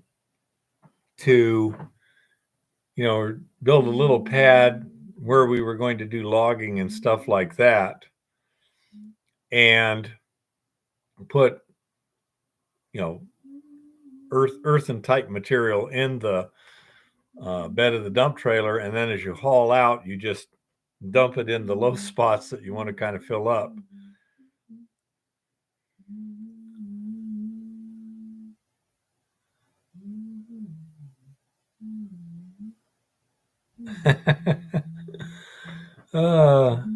Hey, Walt, how's it going?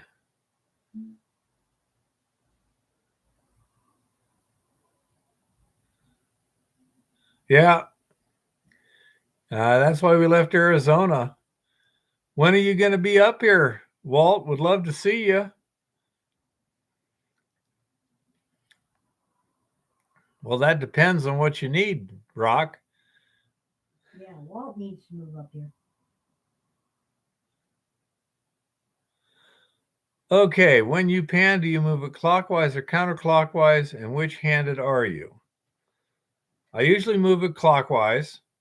I'm using the small pans, the 10.5-inch pans. And if I'm doing a circular motion, it's clockwise. I'm right-handed.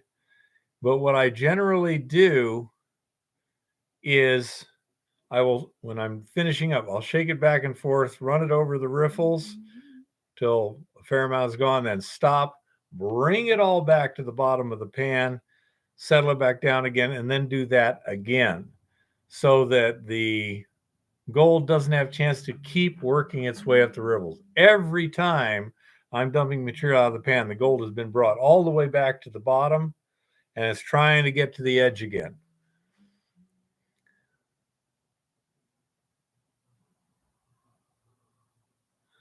Miner Jim says all existing roads are county roads and BLM and forest roads. Neither wants to spend money or maintain roads. The other way is to bond road repair and live under their rules.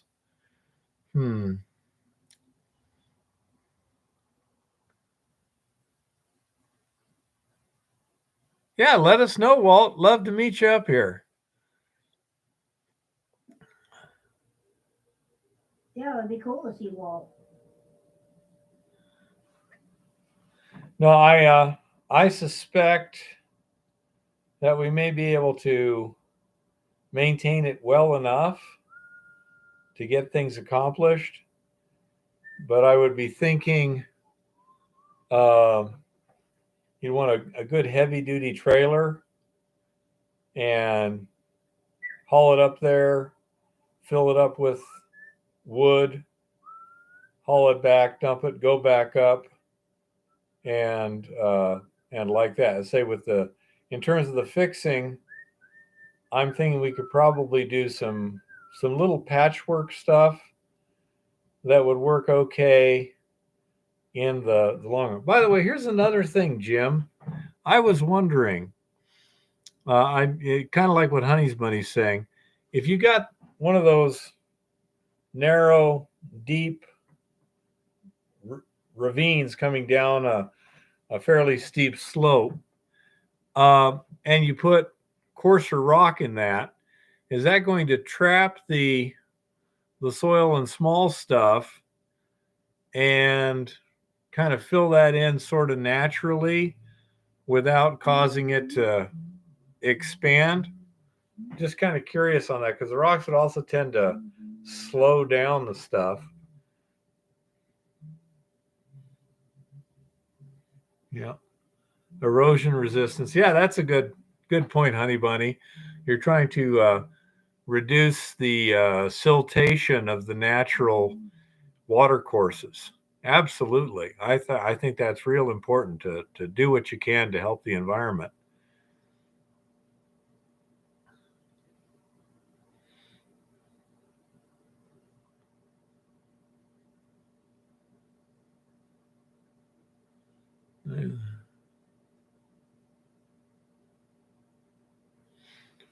Well, the problem is in the middle of the road. The road goes right up the hill and the water runs right down the road.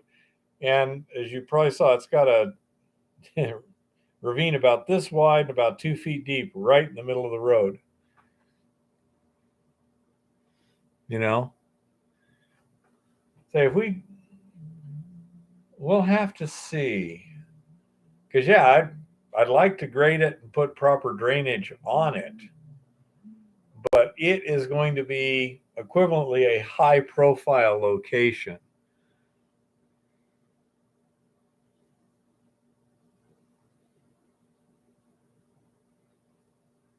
I think I know what you're talking about, Jim. I'd need somebody. Lauren might be good, but I mean, I need somebody who's experienced in building zero maintenance roads in the middle of nowhere.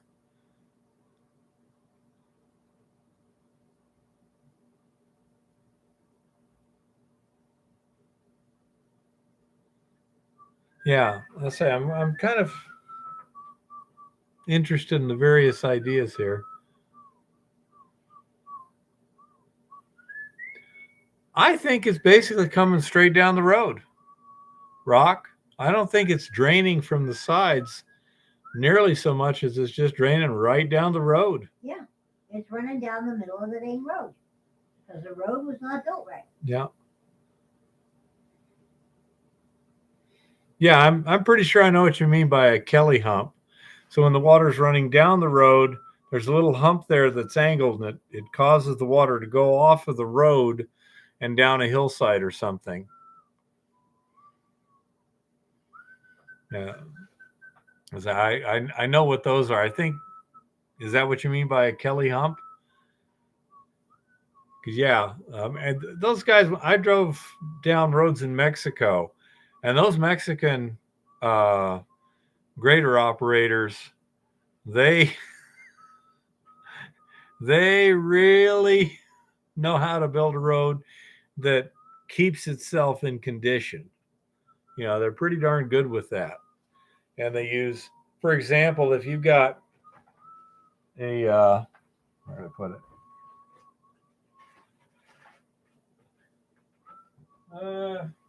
Goodness gracious.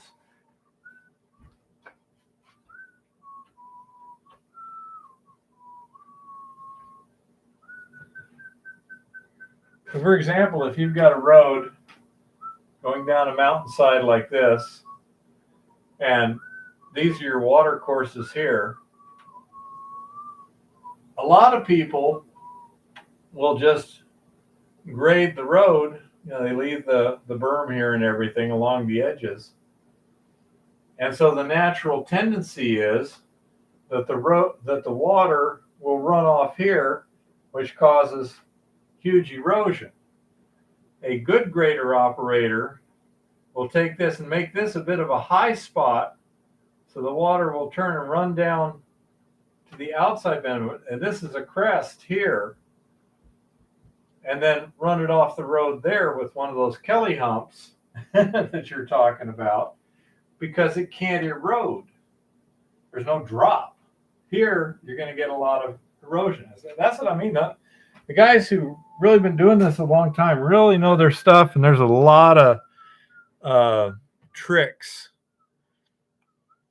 to make it work better.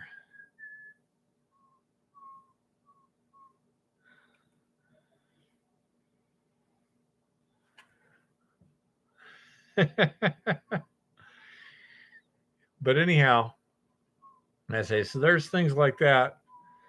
And another question, Jim.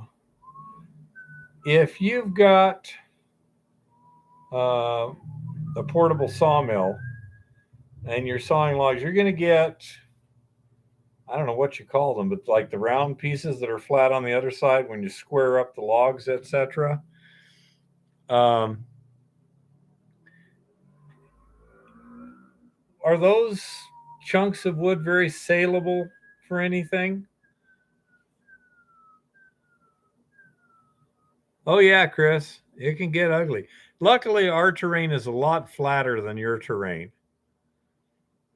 Slats, shakes, okay. Anyhow, are those very saleable for anything?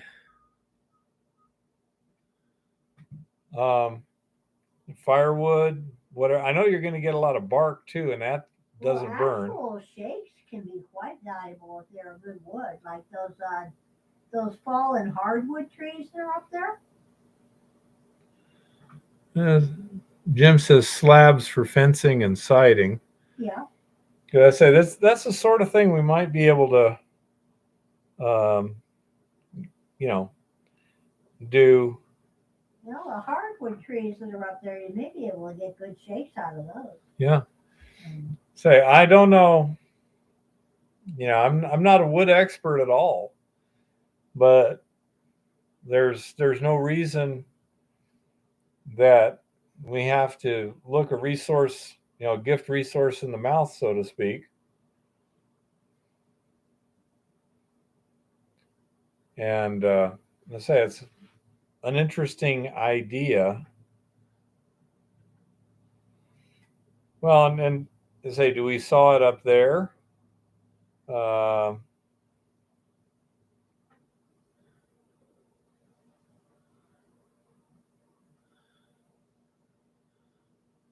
If you found an adit that was plugged deliberately, I'd suspect that somebody left it intending to come back.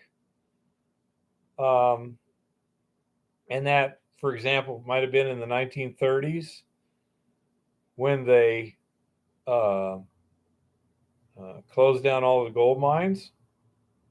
I know they did that sort of stuff up here where they, you know, if they had a good running mine and they were forced to close it down for legal reasons, they'd try and hide it and put the equipment inside it, plug it all up and hide it away so that they could come back later. And sometimes they never did for a variety of reasons, not the least of which is some of them got killed in the war. But I would say that's worth looking into. Watch out for bad air.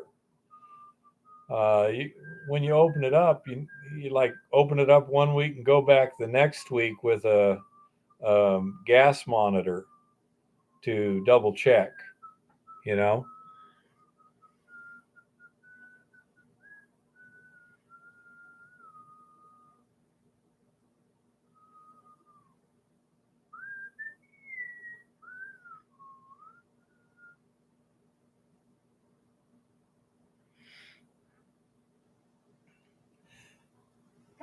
I don't think we have as much of that here as you do there, Rock, because we have um, much less rain. But that's also a possibility. I've seen that happen in places like Oregon pretty dramatically. But yeah, ventilation is important, and if it's been sealed up for a while, it can be extremely dangerous. So you'd want to A, let it air out for a while, and then B, take a monitor in with you. If it's very deep, you might also want to take an emergency air supply so that if your monitor goes off, you got time to get out. One thing that can happen, for example, is as the wind blows or something like that, the air pressure will change. Um, and then the air that's in the mine suddenly wants to get out of the mine. So you may have bad air down deep that you may not experience until you're in a fair ways, and then all of a sudden say the wind or the air pressure changes. Now all of that's rushing out, and you've got to be able to get out of the mine before you run out of oxygen. So that's sometimes where you need to have um, extra oxygen with you.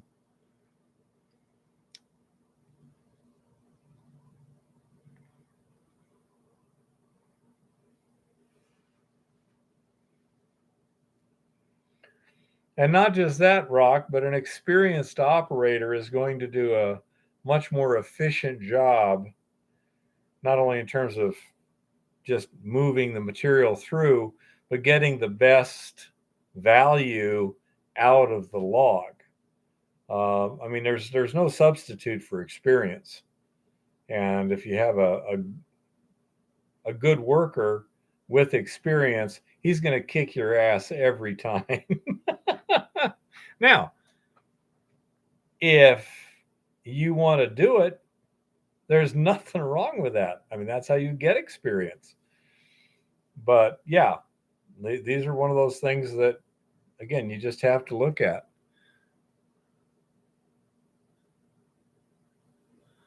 That's a pretty good profit margin, Rock. He says, my uncle pays a guy $400 for a day's work that generates over $3,000 worth of hardwood lumber. Yep.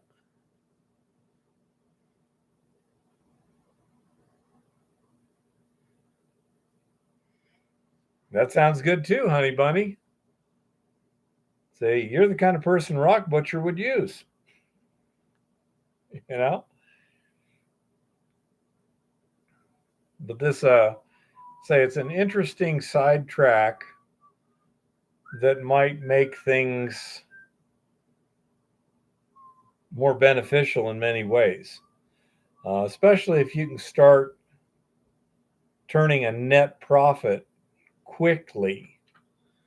That changes the situation a lot. And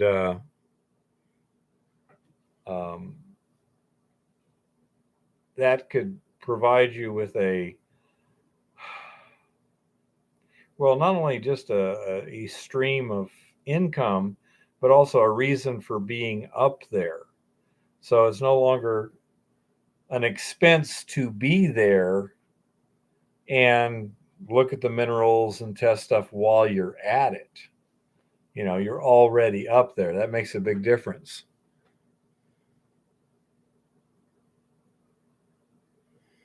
So I'll say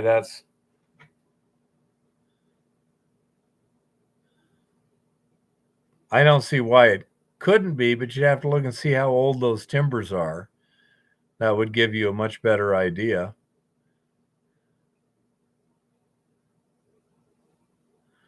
Demineralization, is that of the wood, honey bunny? Felling, trimming, slabbing. Kiln work, I presume that means a drying kiln. Mm-hmm. But what is demineralization? Okay. A silver real is a kind of coin, Honey Bunny, if that has something to do with your question. Well, what is demineralization? What do you do to wood to demineralize it? I'm not familiar with any such process. I'm wondering what it is.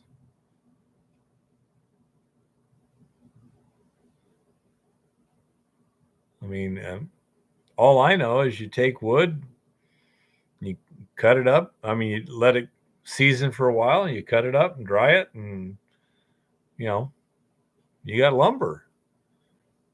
I'm sure it's more complicated than that, but I've never heard of the term demineralization applied to wood.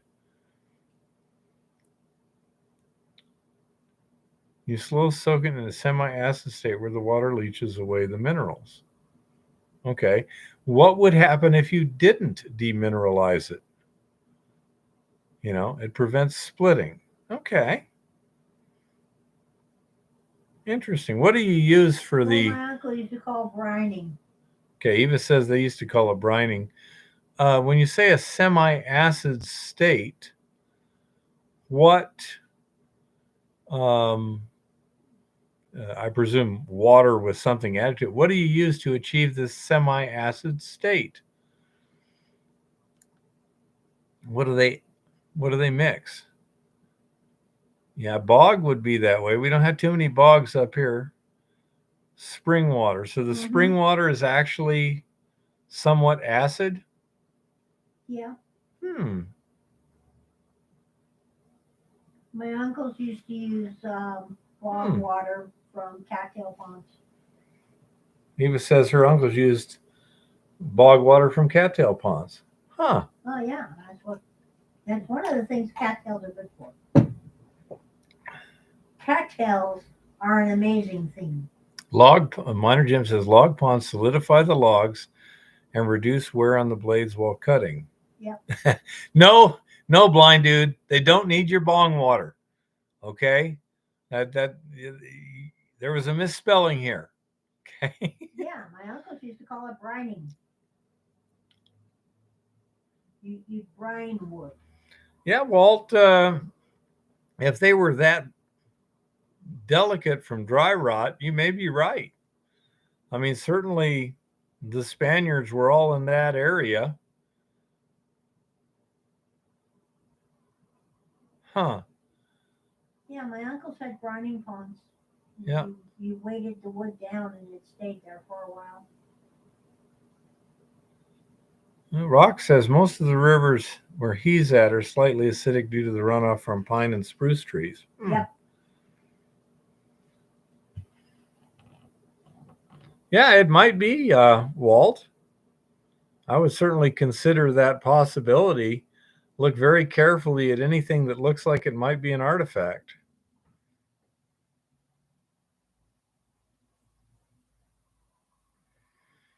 Chris says oak or conifer leaf litter tends to be full of tannins. Jim says, and peat bogs. Do we have peat bogs around here, Jim? I haven't seen anything that...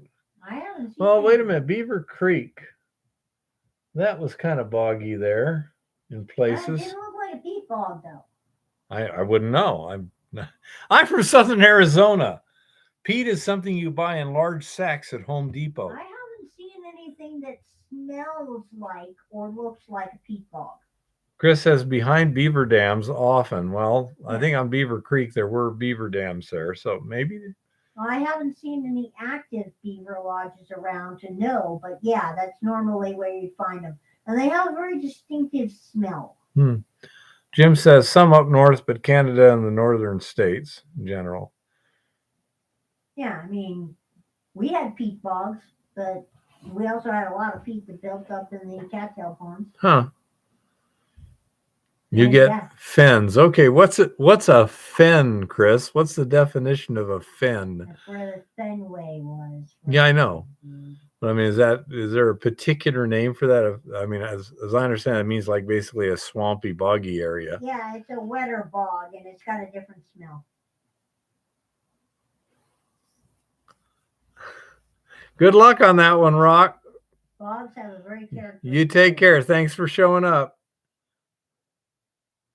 Bogs have a very characteristic odor, so do fins. He says the fins are braided creeks in bogland. Okay. Yep. For an example, Shush, little one. Walt, that would be a good indication of possibly a Spanish thing. If you let other people know about it, somebody might get in your way because you're, doing something historical or whatever. So I would keep it very, very quiet while you investigate these sort of things. He says there's the word oro and a cross carved on a large rock below the portal.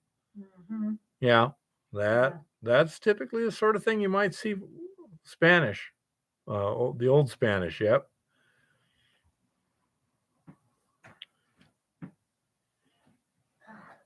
You know that area by Ford, where all the pelicans were and shit. Ford? You mean? Over by that Ford Bridge where we drove over It's the not bridge. Ford. Or whatever it's called. Now you've got me screwed up. York. Well, you know how when we drove over the bridge, we pulled over on the side of the road and we went down in that boggy area? Yeah. That's a fin. Okay. Okay. Yep. It's not a bog. That's a fin. Or at least the closest thing to a fin I've seen around here. Remember, I'm from New England. I know what these things look like.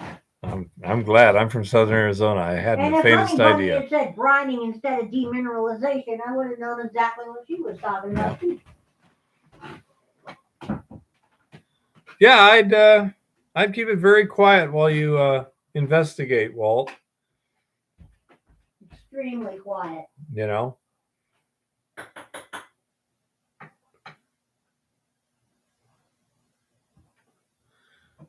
Well, you didn't have to give us even that information, Walt, but yes.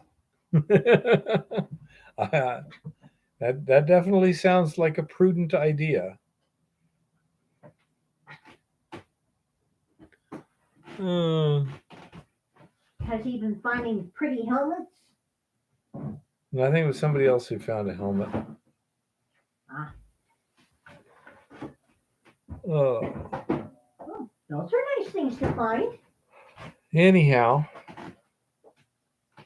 it's been a very productive conversation on the logging and road stuff and everything. I really appreciate all the feedback. What? Some of us do know a little bit about it, and I'll probably remember more once we start working with wood.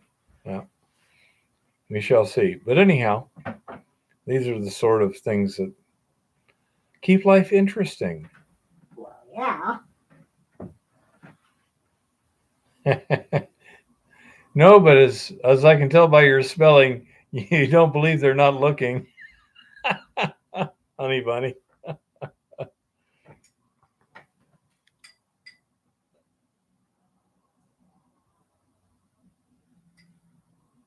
It's not a bad idea, Chris. I like that.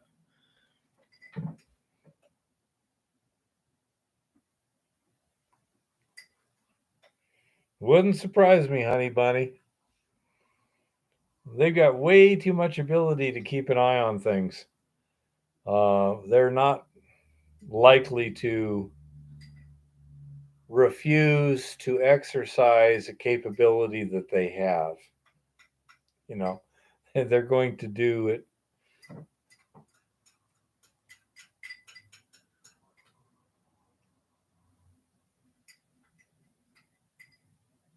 I have no clue, Honey Bunny. I don't speculate on the government because, first of all, as far as I'm concerned, they don't think. So I don't understand the things that goes on that are purportedly thought processes. So I'll say I assume the worst, and I'm rarely mistaken, except on that I sometimes shoot on the upside. They surprise me to the downside. That's been happening a fair amount lately.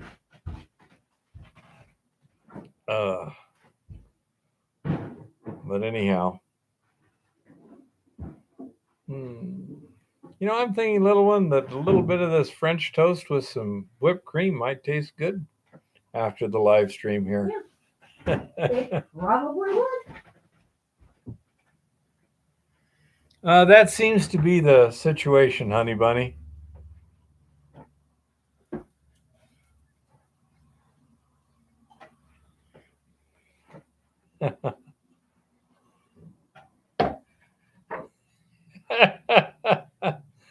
Yes, Joe. It's amazing you managed to get that handle there. No.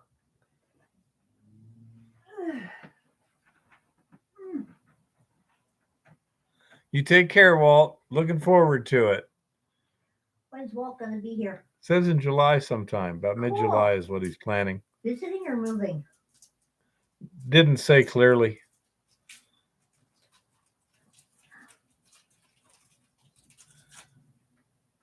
No, I hadn't heard that one, Jeff. I really want to see the blueprints on that one. Jeff Bybee says the president said they had plans for a railroad across the Indian Ocean. Would this be the same president that said God save the Queen? Yeah, that's the one. Walt says mid to late July, little one. Cool. So, anyhow.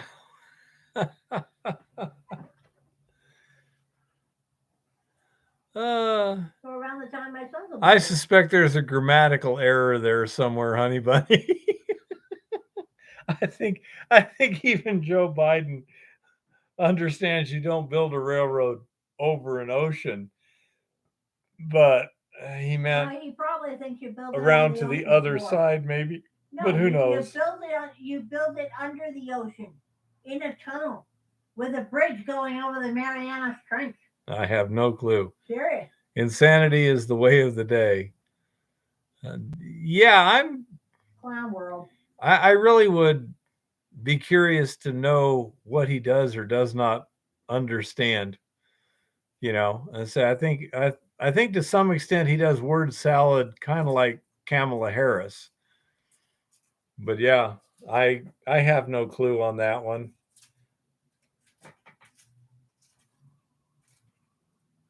Yeah, but there's a difference between say the channel and something that actually goes across an ocean, because the depths you'd have to achieve would be pretty serious.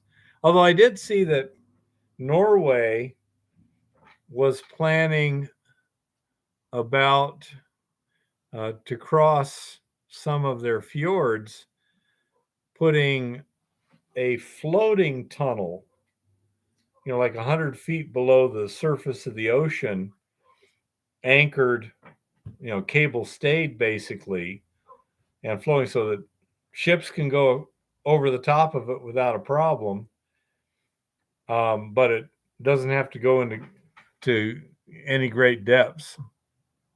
So I don't know if they've ever done that yet, but it makes sense over there where they have such extraordinarily steep relief and such like that. That might work pretty well for a Norwegian fjord. I don't think so much the Indian Ocean.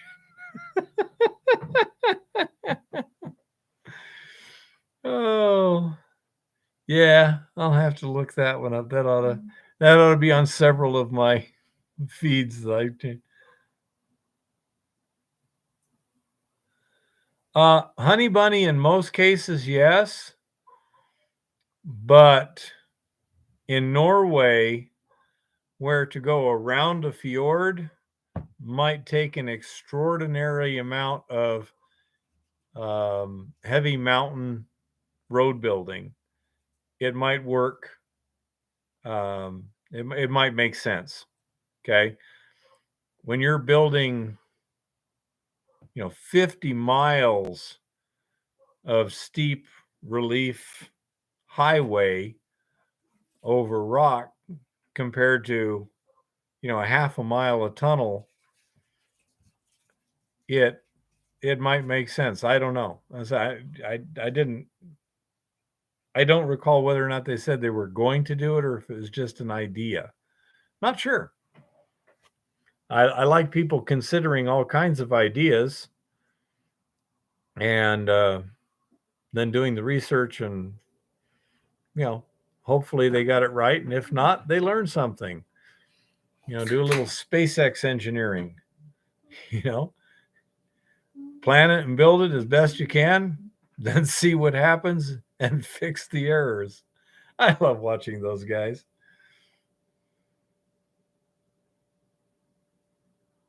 That would not surprise me either, Honey Bunny. Especially if they made it out of their usual Chinesium. Do you have a doctor's appointment tomorrow? Yes, I do. I have a doctor's appointment. Well, I have a physical therapy thing at 9. I already have my alarm set. Yeah, that's what I thought. Yep. I saw something on the calendar and I'm like, well, wait a minute. Yeah, I got to go there and have some woman, teach me how to stretch and do some strange things and whatever, Yeah, in public, no less. Well, there's hardly anyone there usually. You're messing around with strange chicks and big rubber bands in public. That wouldn't surprise me, Honey Bunny. The Chinese are famous for getting ahead of their engineering. Yeah, it was. Yeah, she did a great job of not reacting when, she was having me do these different, and they were getting progressively more and more difficult, like balancing and this and that and the other. And then she said something, now we're going to do this. And she said, it's my job to make it hard on you. And I said, I love it when a pretty woman says that. And she did a great job of just completely ignoring it. Very classy. She's probably used to rude old men making her feel funny. I don't think she had any problem at all, just ignoring it. She has a nice wedding ring set, so I presume she's happily married, and she's, I don't know, at least your age, little one, so. Wow, you got an old one. Yeah, I got a more experienced one, exactly. There ain't very many of those out there. And so, yeah, as I say, that's what I consider to be a woman, a lady, someone who can deal with a curveball with grace, And well, this wasn't really yoga. It was more like balancing and stuff. Apparently, my knees and hips have very little cartilage left, so they're seeing what we can do to keep them functioning without replacing them, which is both a rather significant thing, but also pretty unpleasant from what I understand. So, oh well, I'm doing what I can. Well, okay, it's been a fun evening, and especially the second half as the people have come in here when we actually had something to really kind of chew on and throw back and forth. I always like that. So unless anyone's got anything that they would like answered before the end of the show, I don't know yet, Chris. Hopefully, but they will by the time I need more intrusive assistance here. It wouldn't surprise me if they're doing. My brother's cardiologist is doing stuff that you haven't heard about, probably. They found, for example, that if they take and just give you IV high density lipoproteins in a very high concentration, it's like Roto-Rooter for clogged arteries. It just cleans out those plaque deposits. And his cardiologist is saying most cardiology is going to just be extremely different within 5 years. It's we're not going to be doing stents and things like that. When somebody comes in and they're getting clogged up, we'll just clean them out. Just like Roto-Rooter. I don't know how true that is or not, but that's Well, it makes more sense to change your lifestyle choices to avoid getting that crap in the first place. well, yeah. But once you've got the crap, what do you do? And that's what he's saying is that the treatments for these issues are going to be a whole lot simpler, cheaper, and more effective than what they got now, and safer. I don't know, but it's let's say an interesting idea. Same thing with joint replacement. If they could sit there and put some stem cells in there and regrow the cartilage, that would be great. We shall see what we shall see. Damn it. So right now I'm still getting along okay, but oh well. Well, it wouldn't have been nearly so short if somebody had showed up on time. Anyhow, okay, looks like we've kind of chewed the fat until it's pretty well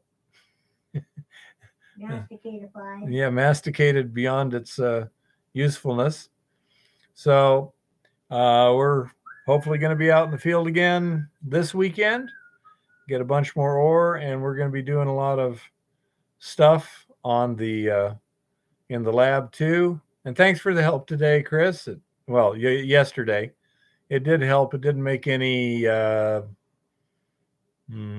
what would you call it? Any major changes, but at least it helped. Okay. All righty. You take care, everybody. Chris. Okay, you guys take care. Everybody. And happy prospecting and keep it safe out there.